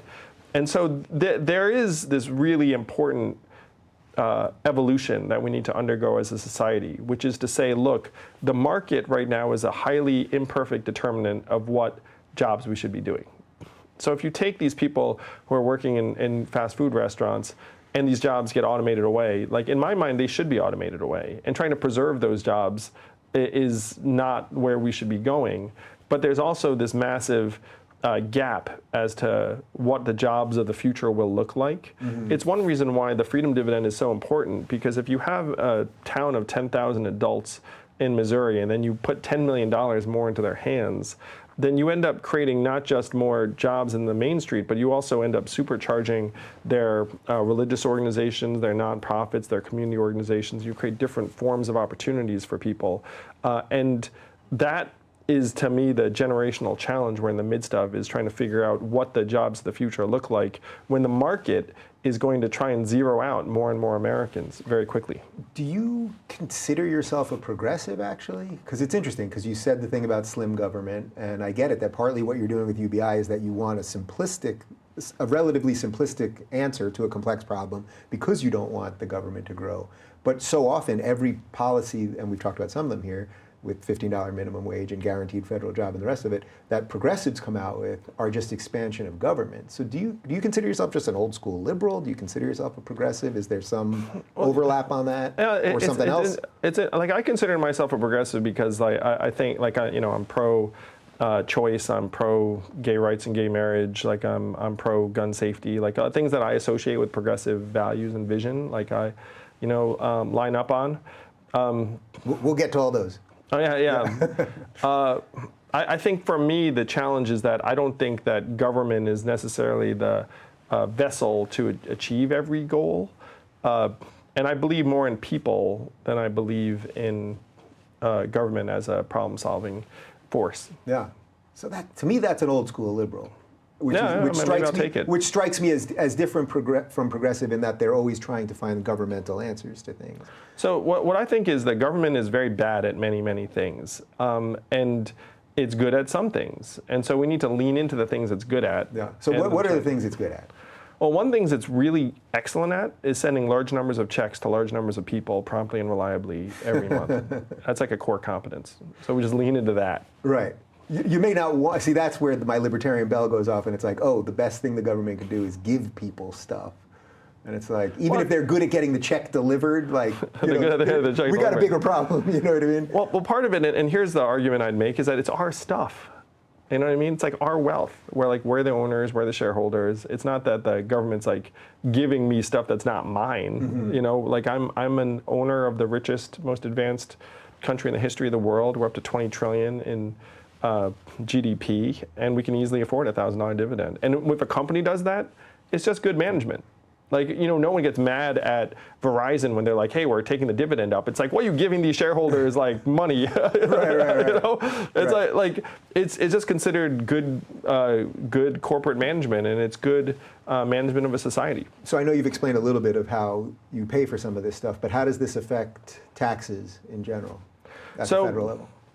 I mean, to me, we have to go where the money is, and the money is in the economic activities of companies like Amazon, particularly as technology just keeps on getting more and more efficient and powerful. Do I think that our current tax rate should be more progressive? Like, I do. But I also try and convince people, it's like, look, Jeff Bezos post-divorce is worth like $120 billion or whatnot. You can take his income tax rate to whatever you want, And he's not going to end up paying any significant proportion of that 120 billion because most of it is in Amazon stock. He's too smart to have a taxable event. So like income tax is not the way you actually balance things out. So that also puts you really at odds with a lot of the mainstream Democrats, right? Because they seem to want to put the progressive tax to make sure that these billionaires don't exist. Or like if you look at AOC's Green Deal, it was like, we're going to tax the hell out of the billionaires. But then at the same time, she's always telling you how evil billionaires are. So there's an odd thing. It's like, we need the billionaires to pay for this thing, even though we know we can't actually pay for it. But then also they're evil and we have to get rid of them. Well, so one, I definitely don't think that billionaires are intrinsically evil. I mean, they're the natural byproducts of this economic system that we've had in place for years and years. And two, like, again, I'm for a more progressive set of tax rates because we're anomalously low relative to our own history and other developed countries. But I don't see that as the actual way to get the resources we need to do some of these things. What about a flat tax? Why not just flat tax the whole thing? 15% for everybody, lowest 50 grand and under, you get nothing. No taxes, you're good to go. And then everyone else just pays the same. And we go from there. Well, one thing I will say is that if you were to, and one reason I love the value-added tax so much and that every other country has it, you don't want to tax things that you're trying to encourage. And I want to encourage jobs and labor in every situation. So over time, I would love it if we get off of the taxation of labor income. So payroll tax. Yeah, like that stuff actually is the opposite of what you want. Because you want people to work more and you want more people to hire folks. So one of the reasons why— I feel you, as a small businessman, I feel it, right? Like I'm paying the payroll tax. I would love to be hiring more people right now. Yes, and the biggest burden on you is healthcare. You know, it's like I've been an employer, and guess what? Like if you put me in a position where my incentives are to make everyone a temp, and that if I hire someone full time, then it's going to take my cost of hiring that person up 20%, then I'm going to hire fewer people. Can I just pat myself on the back in front of a presidential candidate for a second? Sure. I pay 100% of my employees' health and dental because Oh, I just view it as I want people to feel good about working here because I know if they're happy and healthy and the rest of it, to me it's self-preservation. It's like if they're happy and healthy, they want to work here, feel rewarded, they're going to do better work. It's simple as that. I'll say, Dave, I did the same thing when I was in your boat for the same reasons, but I will say that our incentives were to go a different direction, particularly if you end up employing dozens or I can already hundreds of see people. that as we're expanding. It's like I don't think this will be sustainable over the next version and the next version. I was in the same boat. It's like you have a small team, you're like, sure, I'm going to pay for you all. And then the team grows and you're like, wait a minute, do these numbers work out? And the worst part is you make the decision and then your healthcare costs just keep getting dialed up and up every year at several times the cost of inflation. And what it does, it discourages hiring growth. So payroll taxes, the opposite of what you'd want. You'd want to somehow get that off of the backs of both the business and the worker. But our current healthcare system, also the opposite of what you'd want. Is the last thing you want to do is make it harder to hire people, harder to change jobs, harder to start businesses. And that's what our current healthcare system does. Okay, so let's shift to healthcare actually. So you're for Medicare for all. Yeah. So first off, let's just do the 101 on that. What does that actually mean in your estimation? So that's government-provided health care. So Medicare right now kicks in at an advanced age. And so Medicare for all generally means that you lower the eligibility age and you make Medicare available to, in my case, all Americans. Where does private insurance come in on that? Because I can get on board the basic idea. This, again, it's a struggle for me as a limited government guy. It's just like a hard hurdle for me to get over. But I can sort of get there intellectually. The part that's now been scaring me is that some of the Democratic nominees are literally talking about getting rid of private health care altogether. And to me, it's like, why would you obliterate the marketplace? I get it. You want to try to give something to everybody. Whether that would work or not, we can get into that. But you don't have to blow apart all of private insurance, too, which creates competition and ingenuity and all that. Yeah, so I am with you in that I am not trying to outlaw or eliminate private insurance. I'm trying to provide blanket coverage to Americans, and we can do it. One of the reasons why I'm confident we can do it is because we're already spending 18% of GDP on a highly inefficient healthcare system that's also providing massive profits to private insurance companies and drug companies. Like the levels of expense are staggering. We're spending twice as much as other countries to worse results. And so we can make coverage much, much more. I'll give you one basic example. We don't even negotiate drug prices. Like, can you imagine that? Like, it's like these drug companies are like, we're going to charge you this. I'm like, all right. Right. But is the problem then if you expand Medicare, well, now there's less incentive for them to negotiate these prices, or you're saying you basically force them to do it? You force them to do it, and so that you can get drug prices lower very, very quickly. You can get access up and cost down very, very quickly. But I would not get rid of private insurance for some of the reasons why you think that having competitive markets and incentives to innovate. I agree with you. And this is America. You're going to end up with some gold-plated concierge version. Right, and you should. I mean, if you have the money to do it, why should you not be able to buy into those things? But I'm actually not totally sure. I think it was Bernie who said no more private insurance. Yeah. And that strikes me as just deeply dangerous, actually. I don't. Well, it strikes me as anti-American, actually, because you should be allowed to buy. Why could you not buy extra insurance if you want? Yeah, this is true. Well, I agree with you that there's a place for private insurance in the private market. And to me, in America, it would just be unfathomable to me that there would not be something available for people that wanted to buy it. Yeah. So you mentioned the profits that these companies are making. Should there be a limit on what they can make? So, right, why not just let them make whatever they want? And so I was talking to a friend of mine who's an investor in public companies, and she said she has never seen profit margins like this in the device companies, drug companies, some of the private insurers. She said that she actually started shorting those businesses because she said there is no way this can continue. She said it's out of whack with anything she's seen in any companies ever. So that gives you a sense of just how extreme the profiteering is right now. It's completely out of control. What do you think about quality of service? So now everyone has Medicare, and now we know that there's just going to be more government paperwork. And I know actually through technology, and we referenced this an hour ago, that you might be able to clean up some of the mess and get some of the paperwork off. But even right now, I know with Obamacare, I have a good friend who's a doctor, and it really challenged his practice almost to the point where he wanted to get out because he was spending more time on paperwork than on working directly. And that's something I want to help doctors with. I'm Asian, so I have a lot of doctor friends. Are you Asian? Yeah, you noticed that. We have to lighten their bureaucratic load. And the last thing I'd want is to increase it on doctors, because they need to spend more time actually caring for patients and less time dealing with paperwork and the rest of it. So I feel terrible. So how do you actually do that? Because once you now have made a federal program bigger, I mean, I think you can see a sort of theme in the way I think about these things. Like, once you make the federal program bigger, that all the bureaucrats get in, and now more paperwork and more paperwork and more paperwork, and there's less competition, so they have less chance to go somewhere else and do what they want to do. So here's what I think I have a different set of experiences on, is that it's not necessarily the case that dealing with the government on this one is higher paperwork than dealing with private insurance. Because I've worked in the industry, and private insurance has also a lot of administrative hurdles. And the trick is, though, that if you're a practice, you're dealing with maybe half a dozen different private, and maybe not half a dozen, maybe several of these private insurers. So it is conceivable, and I know this is very counterintuitive, but it's conceivable that having this this expanded government coverage would actually reduce paperwork on the average medical practice. Yeah. All right, I guess conceivable. That's a pretty rare word for a politician to use. But I'm certainly with you on the goal. Mm-hmm. And so the three things. So I've been looking at what's making Americans unhappy, and there are three things that are making us unhappy in terms of our cost structures. Number one is healthcare. Number two is education, and number three is housing.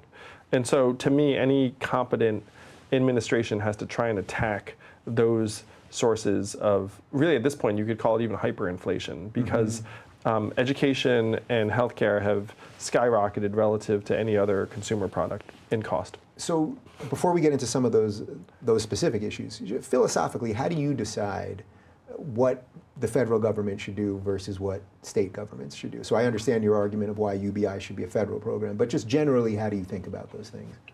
Well, to me, we're at a point now where our government has been decades behind the curve for a long time. And you can see it in sort of this increased desperation in the American people. We're looking around being like, I mean, so many Americans have just completely given up on government as a problem-solving force in our lives. Yeah, yeah. Most of us are like, I'm just going to avoid government if at all possible. I get it. I mean, I'm there too. I hear you. I'm there too. Yeah. So I'll give you a sense of my vision for this. If you were a business and you were getting hundreds of billions of dollars in revenue from your customers every year, you'd probably thank them. You'd probably try and make that process easier, and you might even celebrate it. So I would turn tax day into a national holiday.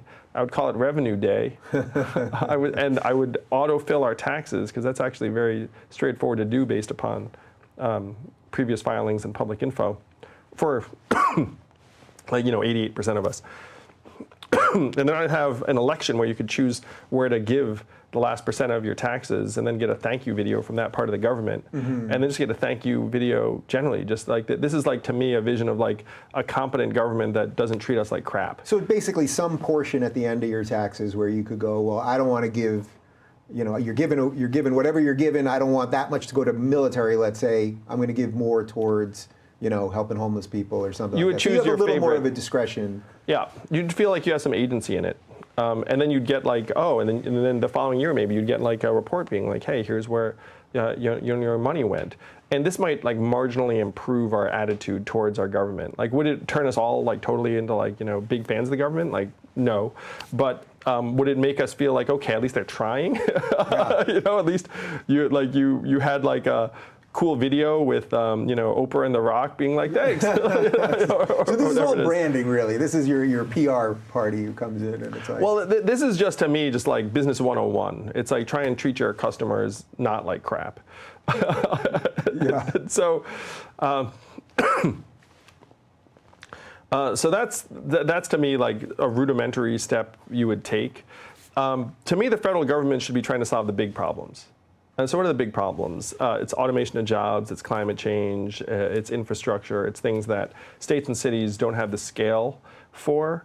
And about the majority of our states have balanced budget amendments, which means they can't actually make giant commitments, which is not a terrible thing. But it just goes to show that if there are going to be any big bets on the future of our society and our way of life, it's going to have to come from the federal government. Okay, so let's shift with that in mind. Let's shift to education. Again, small government guy, but I am the function of. I've only gone to private schools my entire life: elementary school, junior high, high school. I went to State University of New York at Binghamton. I was a poli-sci major. They must have done something right through that. So I do believe that is one of the functions of the government. That being said, we're obviously throwing tons of money into education, and it's seemingly at a point where we're seeing less and less results because of that. Get us out of this problem. All right. So the first thing is that studies have shown that 70 to 75% of kids' academic performance is determined by out-of-school factors. So that's parental time, number of words read to the child when they're young, parental income, stress levels in the house, type of neighborhood, things that the teacher cannot really control. And teachers know this, And so right now we're going to teachers, hey, take 100% responsibility for a process that you can control 25% of. And the educators are like, well, we're going to do our best. So the data shows that if we wanted to get serious about improving our educational systems, what we would do is we'd give the kids a better chance to learn by putting money directly into their households. That's what the Freedom Dividend would do. It would reduce stress levels in the house. It would free up maybe a little bit of parental time. And studies have shown that this sort of cash actually improves graduation rates, and it even improves children's personalities if their households are getting some more stable cash and there's not as much stress and turmoil in the house. Mm-hmm. So this might sound counterintuitive, but the first thing you do to fix education is you actually just put money into the hands of families and parents so the kids have a shot at learning. The second thing you do is you have to pay teachers more, because the data also shows that a good teacher is worth his or her weight in gold in terms of educational outcomes. And one of the best ways you can attract and retain better teachers is by increasing comp. And what do we do about the bad teachers, just to take the other side of that for a second? So I'm pro-charter, and I think it's ridiculous that we're tenuring teachers at like the 2-year mark or something and make it so you can't be paid, or you can't be disciplined or fired. And so one of the trade-offs for a higher level of compensation would be what you have to do is you have to empower principals and school leaders to be able to build their own staffs and teams. And right now, principals have their hands tied by union regs and whatnot. So you have to attack both sides of it. Is you want to attract and retain good teachers and pay them more. And you want to give principals the ability to hopefully make changes as necessary. So are you basically for as much school choice as possible, charter schools, whatever it takes, whatever a parent wants to do? Yes. In effect? Yes, I'm pro good school, and this is one thing that blows my mind is that people are just attacking all charter schools. Well, but that's, I mean, a as, lot of the progressives are not happy with charter schools. They don't want, because they want something more federally mandated, or at least mandated by the government. So they don't want charter schools. To me, it's like, choice, you're a parent. If you can send your kids to a school that you like and it's not the government school that's right by your house, why the hell not? Yeah, I mean, there are excellent public schools and terrible public schools. There are excellent charter schools and terrible charter schools. We should just be pro-excellent school. And saying that this entire category of school is somehow like what do you problematic. Make of that? If you were trying to steel man their argument, I mean, what is the argument against charter schools? I get it that some of them aren't going to be good, but there are public, as you just said, there's public schools that aren't good. Have you heard an argument that really makes sense on this? Unfortunately, I think the main argument is a political one, where teachers' unions hate charters. Teachers' unions are very, very powerful constituency, and so some politicians have said, I'm better served by getting behind this point of view. Yeah, that's probably the biggest thing that you have to break, right, in politics more than anything else. I don't mean the teacher union specifically, but just like that type of thinking. Yeah. That we have an answer, choice, let people decide what they want to do, and then there's some other equation politically that causes the politicians not to do it. Well, yeah, it's interesting. So I'm running for president, doing quite well, very happy to say. Yeah. Wait, talk to me about the numbers real quick, because we talked about this briefly right before. Sure thing. What's the donation situation? Because maybe we can crack this. It'd be so fun. I can't sit here and endorse you, but you know what I'm saying. Well, thank you. What are the numbers? So I've qualified for the June and July Democratic debates. I have 116,000 donors, individual donors, well above the 65,000 donor threshold for June and July. And here's the fun thing. Yeah. Is that the DNC just announced the threshold for September and October, and it's 130,000. So you're knocking on the door right now. So I am 14,000 donors away from qualifying for the third and fourth debates in September and October. And if we could make that happen, that would be history making. Because if we clear 130,000, then all of the press accounts, when they talk about who the, let's say, 10 candidates that are going to make it to September and October are, Andrew Yang is going to be on that list. Right. So you're 14,000 off, and it's literally only $1. I mean, this is just how it works, not just for you, but for everybody. It's $1 donation. You're good. So you need 14,000 more people. Yes. Now you understand that because this is YouTube, this is where you have to offer the people something. You have to like be willing to do something nuts. You got to dump cold water on your head or splash. Yeah. we got another 45 minutes or so. So you have a little time to figure out what will you offer at the end. Sure. What's up? This will be fun. Okay. If we get through this during my time here with Dave, yeah, I will pour this water on my head, but that's not good enough. So then I will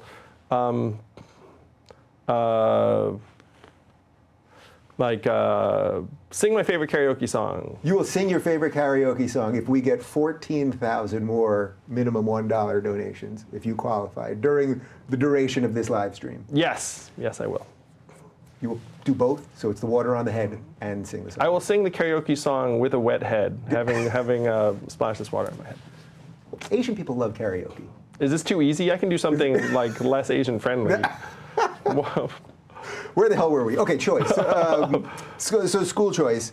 All right, I think we pretty much got there on that one. What would be very Asian unfriendly? I will disparage my parents. No. I actually wouldn't do that. I love my parents. Yeah. No, I'm not trying to make you disparage your parents here. All right, let's just move through. So you do have on your website. I mean, I think you've done the best job of saying these are my actual policies, because a lot of times people just don't know what politicians' policies are. So let's just plow through a couple of them. Yes, so we have over 100 policies on my website, in large part because I'm a newcomer and I wanted to introduce myself to America as efficiently as possible, and I thought the most efficient way to do so was just be to spell out exactly what I would do as president. Is there a weird thing for you, just like as a policy guy and as someone that thinks through these issues, that we live in a time that's not really a policy time? Like, make America great again. It's a good slogan. I understand why people like it. It's not necessarily a policy. Like, we live in a time of, like, you know, if you dumped water on your head and sang karaoke, that gets you on Drudge today, or something like that. And that's very reverse, sort of, I think, inherently who you are. Wow, that's so interesting. So it is fun that it turns out that a rational, data-driven problem-solving approach has its own emotional appeal to a certain subset of voters. Yeah. And this is not deliberate. This just happens to be who I am and how I'm wired, where to me, if there's a problem, you try and solve it. And you know, you listen to what the data tells you. Is that an advantage or disadvantage? I'm actually very excited about the fact that it seems like there's a huge appetite for that approach right now among the electorate that is sick and tired of like the arguing about various symbols and culture war issues and things that are relatively marginal relative to the problems we actually face. Yeah. All right. So let's actually dive into some of the culture wars, though, because the one, especially for me, and that we're doing this on YouTube, that's incredibly important, is the censorship stuff and big tech, and have these companies grown too large. I'm becoming a broken record here, but as a small government guy, I don't really want the government involved yet, with the amount of information that Google controls and owns over us and all of these things, and the way they control all the avenues of communication. It's pushing my libertarian beliefs to sort of the end of the road here. Do you view this as a big issue? Is this something you care about? Do you want government involvement, et cetera? It's a very big issue. I care deeply about it. And then the question we have to figure out is, who do we want making these kinds of decisions? I would suggest that we probably want to have some say ourselves in these decisions, which would suggest that the government be an active decision maker, as opposed to just letting big tech platforms make decisions as our proxies. And at this point, even some of the big tech companies are throwing their hands up and saying, we should not be making these decisions. Do you think they want regulation at this point? But because not only because it's an impossible set of decisions, but also in a weird way that would ultimately hold their monopoly on all of this stuff once the government was involved? I think that they expect that regulation is inevitable, and they're trying to make it like the most benign version for their interests that it can be.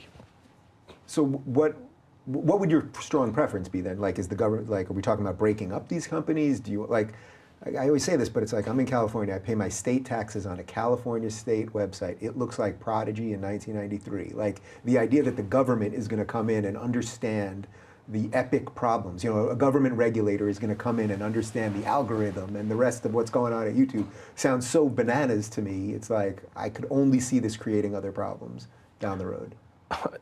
So you definitely don't want government controlling it and executing on it. I think you do want government to be able to provide very, very clear rules and guidelines so that everyone knows what really where we all stand.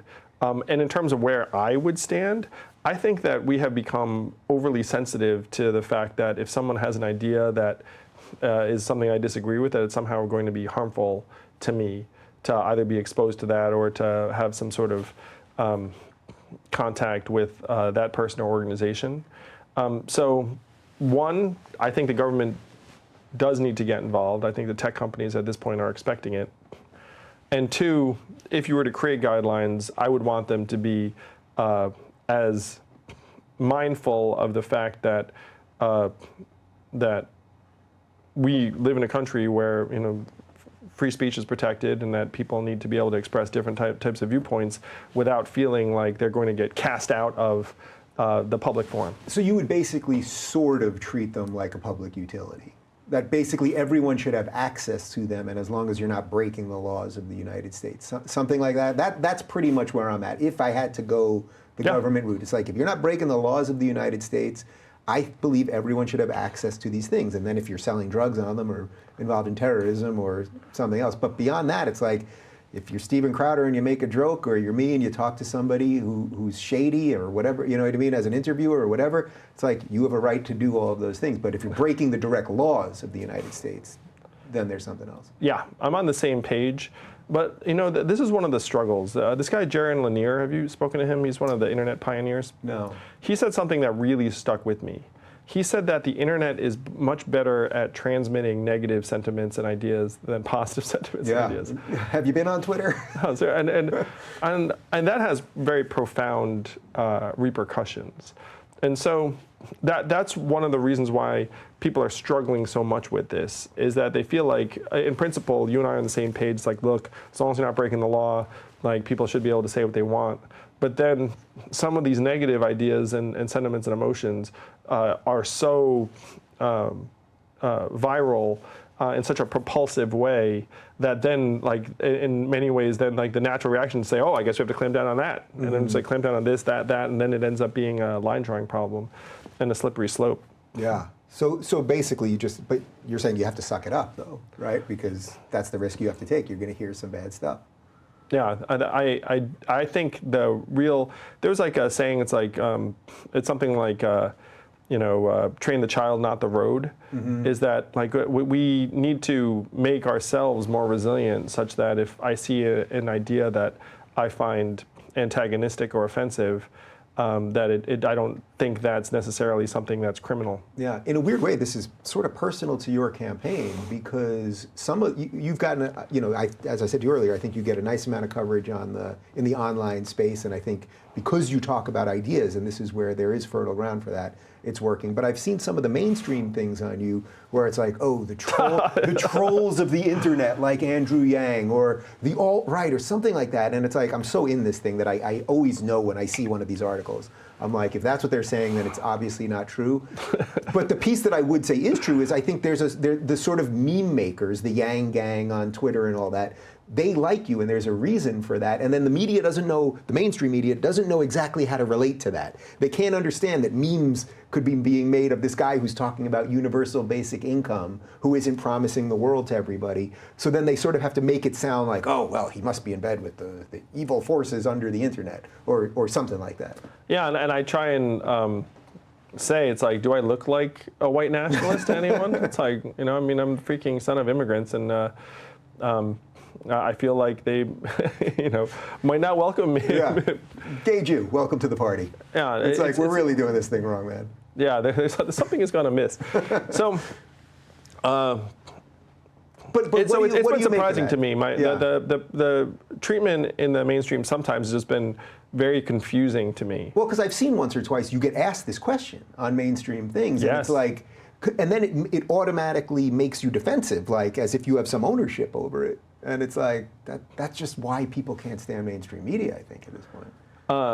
Yes, I have had that experience, and it's been sometimes difficult to answer the same question over and over again when you're just like, if you've seen any other interview with me in like a similar channel, it's like, why ask me the same question? I'm just going to say the same thing I did there. yeah, right. We could just press play. You could just be walking around with your iPhone going, well, here's my answer to that one.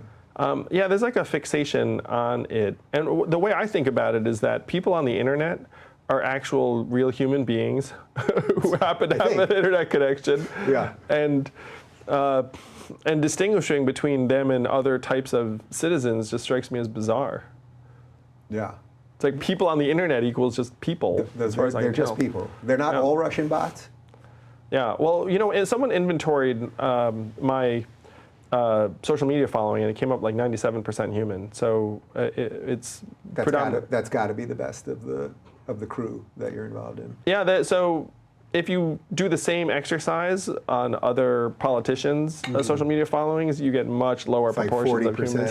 Something like that. You're not trying to throw anyone under the bus here. Let's just say there are a lot of bots out there for some reason following a lot of these candidates.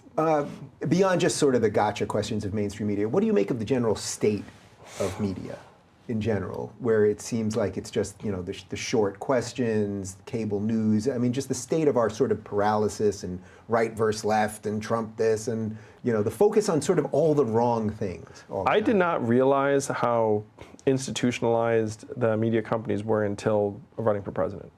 And a lot of it is the format of a cable news hit, where the most time you're going to have is 5 or 6 minutes typically, and the rhythm is so abbreviated where the odds of you having any kind of genuine intellectual exchange very low, and so you just end up trotting out very similar talking points over and over again. And the interviewers are fixated on certain types of ideas and talking points, so it starts to feel very repetitive.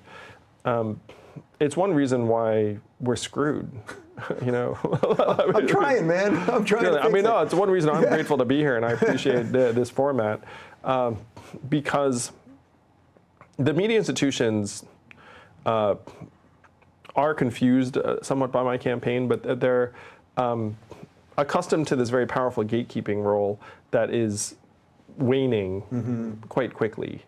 And so we're in an era of institutional collapse. Yeah. Do you see that across the board? No, really. But I think you're right. I mean, we see this across the board. The media gatekeeping collapse, academia for some of the reasons you laid out. I mean, I think we see this across the board in many industries. I mean, the retail industry, we could look at this, that all of these things are sort of crumbling, and the gatekeepers are sort of freaking out. And I sympathize with them. I don't want things to burn. There's so many great things in this country. Like, look at us. Like, what an incredible experience this is, And yet, things are changing whether they like it or not, and because they're hanging on so hard or something, that's making it worse. Yes, and this is one reason why I'm so passionate about universal basic income and the freedom dividend. So we're living through an era of institutional collapse. And when the closer you get to the guts of many of these institutions, like the clearer it gets to you. And so what are we going to do? Can you give me an example of that, like maybe an academic example? Or just something? Oh, an academic example. I mean, like, it's very dark where you have all of these people who get PhDs and then they wind up being permanent postdocs and adjuncts, and like they're never going to get paid above a certain level. It's never going to be a tenure track position for them, and so they just wind up being subsistence laborers at these universities for as long as they can stand it. And then eventually, like many of them can't stand it, or like they I mean, there's even a tragic story in the Atlantic about an academic dies early because of the stress levels associated with that lifestyle. Because basically the machine never changed along the way, right? So years ago you would have thought, I can get this job, I can go here, go there, move up the ladder, or let's say it's in the academic world. There's a way to get to become a tenured professor, where now there just aren't as many jobs, and now... Yes, but they've never come clean with that. And like Eric Weinstein said this, where it's like the growth model is making scoundrels and liars of us all, where it's like you just bullshit like incoming PhDs being like, yeah, there'll be something for you, and then there isn't. Or a law school graduate, like the law school's being like, yeah, there'll be a law firm job for you, and there won't be. If they join the law firm, there'll never be a partner spot because the firms aren't growing anymore. So there's just a lot of false promises being laid out there by institutions. And we have to evolve as fast as possible. It's one reason why, again, if we get this dividend done, then we can actually end up building a whole new set of institutions that are much closer to our own values and our own vision for our own lives and our communities, and do the work that we want to do. But because of the current erosion of institutions, we're going to wind up in a couple of extreme scenarios over time. And so it may seem extreme to people listening to this, everyone gets $1,000 a month. This to me is the most positive extreme scenario we can formulate as fast as possible. The negative extreme scenarios are catastrophic, and they're coming faster than most people think. Well, I think a lot of people do think about it, but maybe they don't know what that looks like the full sort of collapse of this whole thing. Do you think about that? Like, I don't like thinking about it or talking about it, because it's like you don't want to sort of give it air in a way, Well, but that's one reason why a forum like this is so important, is that like a lot of the other media companies would never actually give it oxygen. So to me, again, I mean, like, how many Americans know that our life expectancy is getting shorter because of record suicides and drug overdoses, that our stress levels and anxiety levels and depression levels are at record highs? This is that 40% of American children are born to unmarried mothers, up from 15% when like I was growing up. And it's like, you can have different points of view about marriage, but there's a lot of clear data about kids growing up in single parent households and negative outcomes as a result of that. This is where the haters are going to say you're for enforced monogamy. I mean, I'm not. But you believe in the family. Well, I think that if you have kids and the data shows that it's better if there are a couple of adults around as opposed to one adult around, then we should be trying to make that more common. So one of the things I'm proposing is look, lots of single moms. Let's have places where lots of single moms can live together, and then they can just cook one meal a week and then like feed each other's kids and not have it so that the kid's always alone. I mean, like that to me would be a very reasonable like thing that you would try to streamline and make easier. But the way the collapse looks is disintegration. And I learned this by living and working in a place like Detroit for a period of time, where Detroit had a peak population of 1.8 million, and now its population 670,000. So you go there, and there are tens of thousands of derelict buildings. It's unbelievable. I mean, people really can't believe what it looks like in some of those areas. Yeah.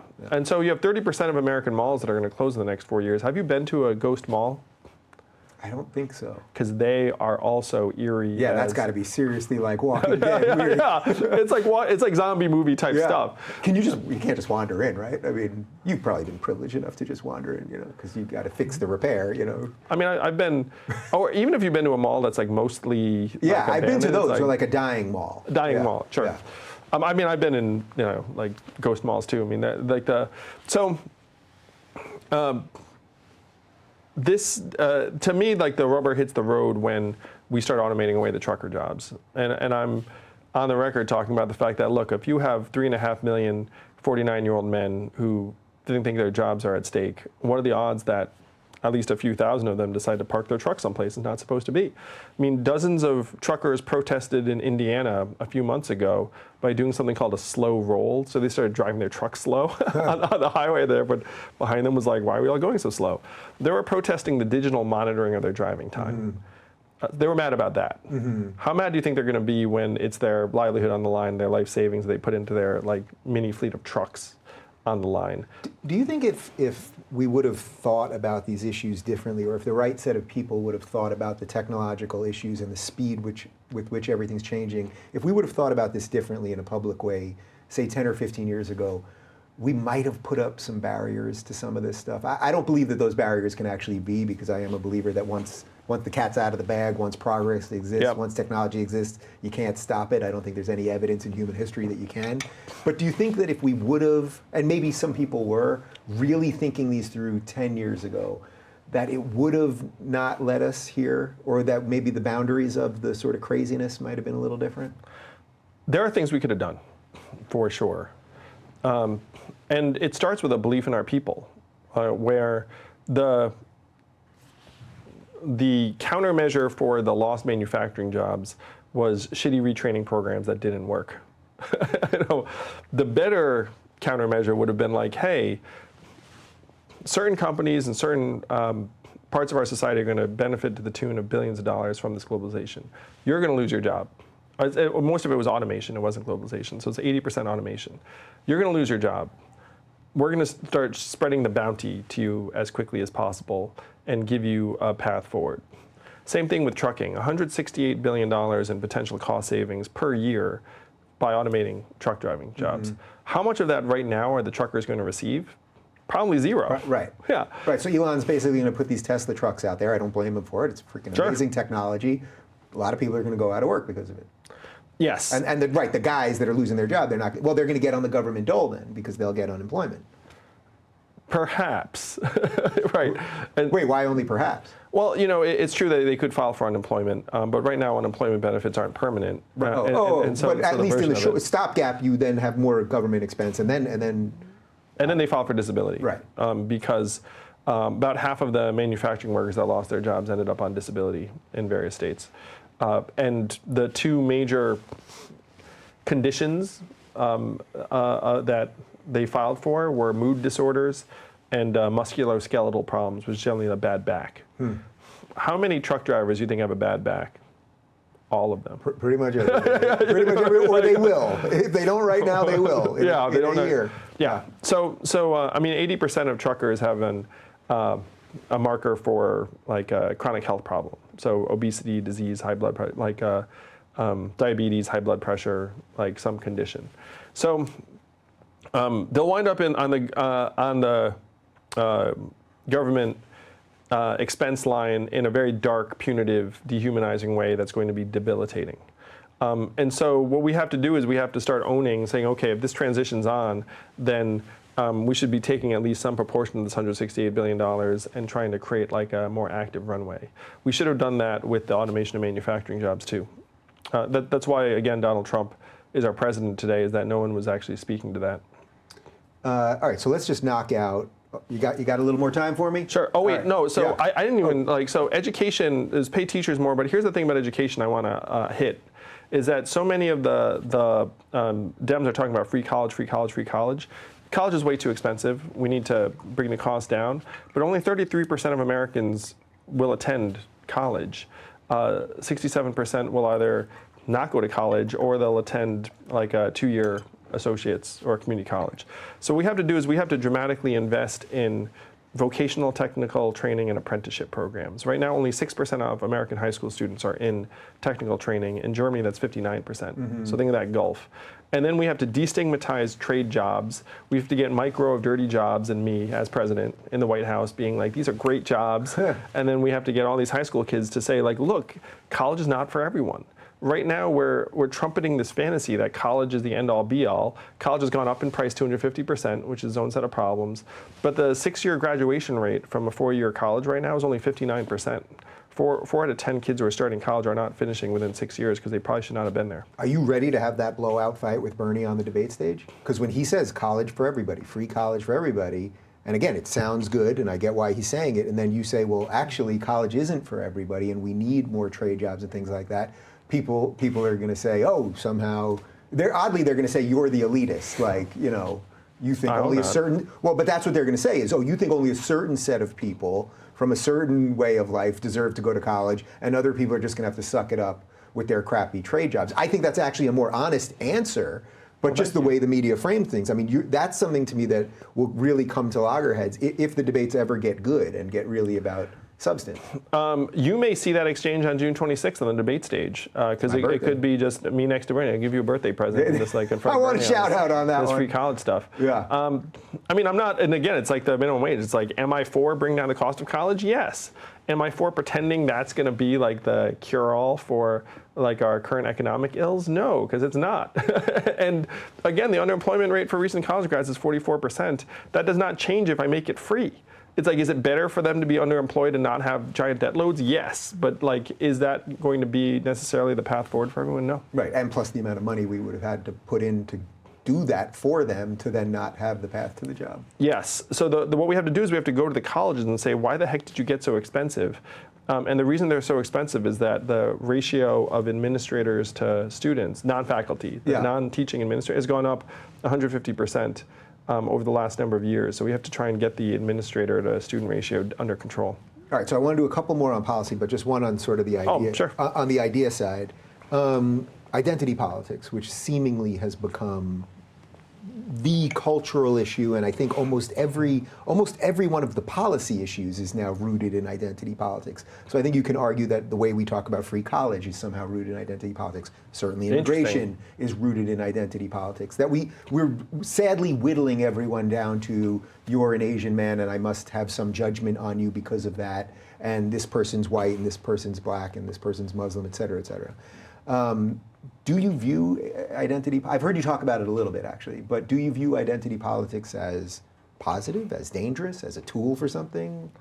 It's like a lot of the other things we've been talking about. It's like I understand the sentiment and ideas around identity politics. I don't think it's a great way to try and build consensus or bring people together or get big policies across the finish line. And I think it's a kind of stupid way to try and win elections. And so I think the Democratic Party needs to try and gravitate away from identity politics and towards things that would actually bridge the gap. So that's one of my missions during this campaign, is to make that case to say, look, I understand people have different experiences. I've had different experiences. But if we're going to solve some of these problems, we have to emphasize the things that will bring us together and not the things that are going to make us seem like we're living different lives.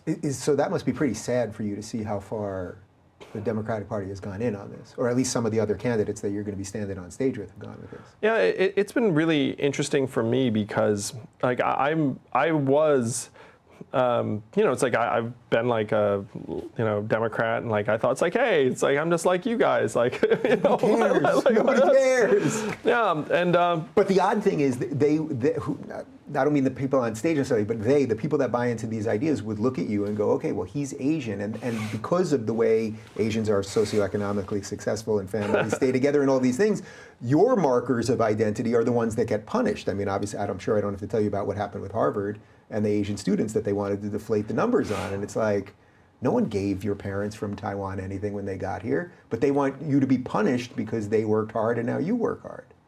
Well, it's like the Asian American identity, certainly it's got like its own distinct place in like the like the sort of identity hierarchy, I suppose. Well, I would say a very precarious place, unfortunately. But like the case I'm making is like, look, my parents came here to have a better life for me and my brother, and it's worked. And now I'm trying to give back, and that's been my experience as an American. I'm a very proud American, and I want to try and make this country stronger so that my kids and other people's kids grow up in a country that we're all still excited about. And we do not have that much time to make that happen because things are coming apart very quickly. All right, so let's knock out a few more. How about immigration? That's not controversial. Well, talk to me. I'm for a path to citizenship for people who are here and undocumented. We have over 12 million people who are here. Trying to deport that many people is impossible. It would collapse regional economies. It would be completely inhumane. And so the choices are one of three things. One, pretend you can deport them, even though it would be like a complete catastrophe on multiple levels. Yeah, and nobody really wants to do that. I mean, I guess someone does, but when you really say, all right, we have all these people and what it would really take in government force to rip people out of homes and all that stuff. Yeah, it would be, it would just be like the worst chapter in American history to like even try. Yeah. And we'd fail at it. So what is a pathway? So I get path. You want them to have an opportunity to do that. So what does that actually mean? They have to first say, I'm here, right? Yeah, and we all know that whatever path you create, a lot of people are never going to opt into it because they just don't trust us, the government, whatever. Mm-hmm. But if you opted in, pay your taxes, no criminal record, and then you abide by these requirements and keep a clean record for a number of years. I'm thinking like, or the official proposal we have is 18 years. And at the end of that time, then you would become a citizen if you pass certain requirements. And then in this, during this period, then you have this new class of citizenship that's essentially like a legal resident. Right. And is there anything they don't get in that time? Because I think a lot of people that are legal immigrants, let's say a legal immigrant 2 years into the country, looks at the illegal immigrant. I mean, we're seeing this weird tension now, and I think in a lot of the Hispanic communities where they're going, wait a minute, I did what I had to do, I followed the rules, I did all of those things, and now you're going to suddenly let people who snuck in or used family trickery or whatever it is to get in, they're going to somehow jump ahead or get benefits that I didn't get, et cetera, et cetera. That's one reason why the waiting period would need to be really substantial. Yeah. But we also do need to try and rationalize our process for people who are here and have green cards, for people who study at American universities. We should be fighting to keep those people instead of kicking them out of the country. Like if you come here and get a degree from one of our universities, we don't want you to go home and compete against us. Like stick around. Right. It's like it's a great place to build a life. So and we do need to enforce the border. Like I'm not someone who thinks that open borders are realistic. So what does that mean though? Actually enforcing the border? Well, we need to actually put the resources to work. So if you dig into what's going on the border, right now we have hundreds of open positions that we just can't even hire for because no one wants to live down there. And the turnover is really high. And that service pays less than just about any other service. So it's like, let me see, am I gonna go live on like the southern border and get paid less and like have very little room for advancement and be away from like my family and civilization? So this is it got so bad that service hired a big consulting firm, I think Accenture, and paid them millions of dollars to like figure out how to hire people better. Just how to get somebody down there. Yeah, and I think it ended up like getting them like 12 applicants or something. Like it was like $12 million later, they got like 12 applicants. So that we have like actual just execution problems on the southern border. It's one reason why the wait periods are so long. It's like you show up and we're just understaffed there, and then you end up with sometimes very tragic results. Yeah. Do you think there's technological answers to some of this? Some yes, most of it no. Like I dug into it and was trying to figure out how technology could help, and most of it is old school, unfortunately, for now. Yeah. So you can sort of have surveillance, but you actually have to have sort of people there, basically. Yeah, most of it, yes. Yeah. Let's talk about abortion. So I told you right before we started, so I am pro-choice. I've been pro-choice my entire life. I can treat people who are pro-life respectfully, and I've had many of them on here and have had interesting conversations. I think that the abortion one brings out something in the national dialogue that sort of gets to the heart of all of the anger, where it's like, you know, if you're on the right, you say that the left hates babies, and if you're on the left, you say that the right hates women, and I think that's just an absolutely false choice, but that's really what we're being thrown at all the time. You are pro-choice, but you want to explain that a little bit? Yeah. I mean, I agree with you that right now it's getting culturally freighted, but I think that women should have the ability to make their own determination. It's a deeply personal decision. I mean, in an ideal society, whenever a woman was getting pregnant, she'd be excited to, like, you know, like bring that baby into the world, but like that's not the world we live in. And so I want to protect women's reproductive rights in any way I can. Do you have a cutoff point? Is there a set amount of weeks or months that at that point? Well, certainly I find late-term abortions to be, like, you know, really problematic. But my understanding is that those are extraordinarily rare unless there's some sort of medical circumstance. And so I would be reluctant to have some sort of date cutoff because, again, in my view, it should be up to the woman what to do. Yeah. So 6 months, a woman has a perfectly viable fetus at 6 months, and you would still give her that choice? I would. Yeah, it's really tough. I mean, I've heard a lot of good arguments against it, but I'll respect your position. All right, I got two more for you. Sure. Non-policy. Let's just talk about the future. And I'm going to try to end on a positive note. I actually had that rule too. It's like I kind of sort of end on a positive note. Let's end on. I don't want to end in scorched earth, right? I tend to be a little bit depressing. Not really, though. You know, it's weird because I think people think if you talk about serious issues that somehow you're depressing or you're like, you know, too much of a realist or something like that. But it's like without this is the only thing that can give us hope. It's not just the slogans that are going to give us hope. I believe so. So thank you for not calling me depressing. Let me see if I'm happy. I may need you to dump the water on your head either way at the end of this thing. Let's see how this goes. So I want you to just paint two futures. These are the last two things I'm going to ask you. I want you to paint one future if things really go that meltdown route and continue to destabilize, and we don't heed the warnings, and we don't bring in leaders that can honestly fix these things. And then obviously the positive one is, okay, we start getting a handle on these issues. How does some of what seemingly feels like it's spinning out of control, how does some of that actually come back? Like, how do we reconstitute? Yeah. Or so give me the version if we just screw this thing up. Like we have in my view, the greatest experiment ever is the United States. Yeah. And if give me the vision of if we really just don't fix these problems, what this looks like in 20 years, and then the reverse of that. So in 20 years, if we don't change our ways, you're going to wind up with the most unequal society in the history of the world economically, like a winner-take-all economy on a scale that we can barely imagine. And we're already at one of the most extreme points in our history right now, maybe the most extreme point. But this is before technology and capital converge to really create wealth at a scale that right now most of us can barely fathom. And unfortunately, that wealth right now is going to get concentrated in the hands of a smaller and smaller group of companies and individuals. And the reverse will be true at the bottom, where people will be looking around and their paths forward and their livelihoods are going to disappear more and more.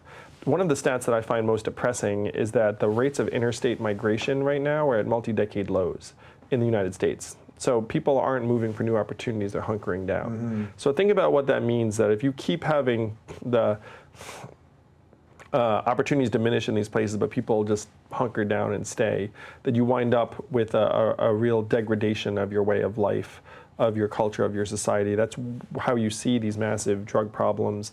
And then you pile some climate change on top of that, where a lot of these towns, are going to unfortunately bear the brunt of a changing climate. And then our government will not be able to ever come to any sort of meaningful agreement and solutions. You'll have polarization ideologically around the country. You'll have this left and right factions that really are just talking past each other, watching different media channels, getting completely different news from social media feeds and fragmented media. And the average American's way of life will start to suffer, and our faith in institutions, which has already collapsed, will just stay low and decline even further. That's, to me, the path of least resistance right now. Yeah, you didn't throw in zombies or alien invasion or any of that stuff. Rioting truckers and,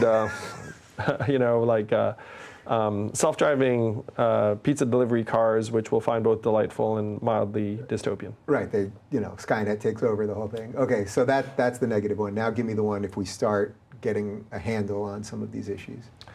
So the positive vision of the future is that we realize that we're in an age of unprecedented prosperity and wealth and resources, and we start recalibrating the way we measure our economy. Instead of GDP, which is a measurement we made up almost 100 years ago, we start aiming towards our own health and mental health and childhood success rates and environmental quality and freedom from substance abuse, and things that we're actually excited about, and say these are actually going to be the new measurements of economic progress. We start distributing some of this $20 trillion bounty as fast as possible, and then get Americans around the country oriented towards actually trying to figure out what kind of work that they want to do, what kind of work that we want to do. We build new institutions to provide new pathways of structure, purpose, fulfillment, and meaning. We start holding more of these institutions that right now are bloated and inefficient. We start trying to bring them back into line with the rest of society in terms of like their mission and resources and alignment. And we have this American identity that stands the test of time, and we're able to look up and say, we're excited about our shared progress, and that when that person wins, even if that person's different from me, or that person lives in another part of the country, like I'm benefiting from that because I'm a shareholder of this country, and when that person wins, then my dividend goes up a tiny, tiny bit. Mm-hmm. All right, since we did 2+ hours, and I didn't try to get you, I just wanted to hear your ideas, which I have. Can you do me a favor? What's that? Can you just tell Can I win the whole thing? You got it, Dave. Can you become president of the United States? So I said I talked to the president of the United States. No. Nope. Can you tell Mayor Pete that I'm not such a bad guy? But really, I mean, in the scheme of how silly this Okay, whole thing here is, we go. I'm literally going to see him this weekend in Iowa, and I will say to him, hey, I had this incredible 2-hour+ conversation with Dave Rubin, and you should really talk to your team about going on. I will do that. Least I could do. This has been an absolute pleasure. I think this is what can fix some of this craziness, and hopefully you get to the 130. Well, I have no doubt you're getting to the 130, so I look forward to tracking this. And how about we do this again, well, maybe before you're president, but if you become president, then I'm certainly coming to knock on the door. This has been a lot of fun, so I'll tell you what. One, after I'm in the White House, we'll do a special Rubin Report from the White House. Love it. But two, I'd be happy to come back even before then. Yeah, let's do it, my friend. All right, thank you very much. I really appreciate it. And you guys can check out @Andrew Yang on Twitter and #YangGang, and it's yang2020.com, right? Yeah, that's right. And yang2020.com.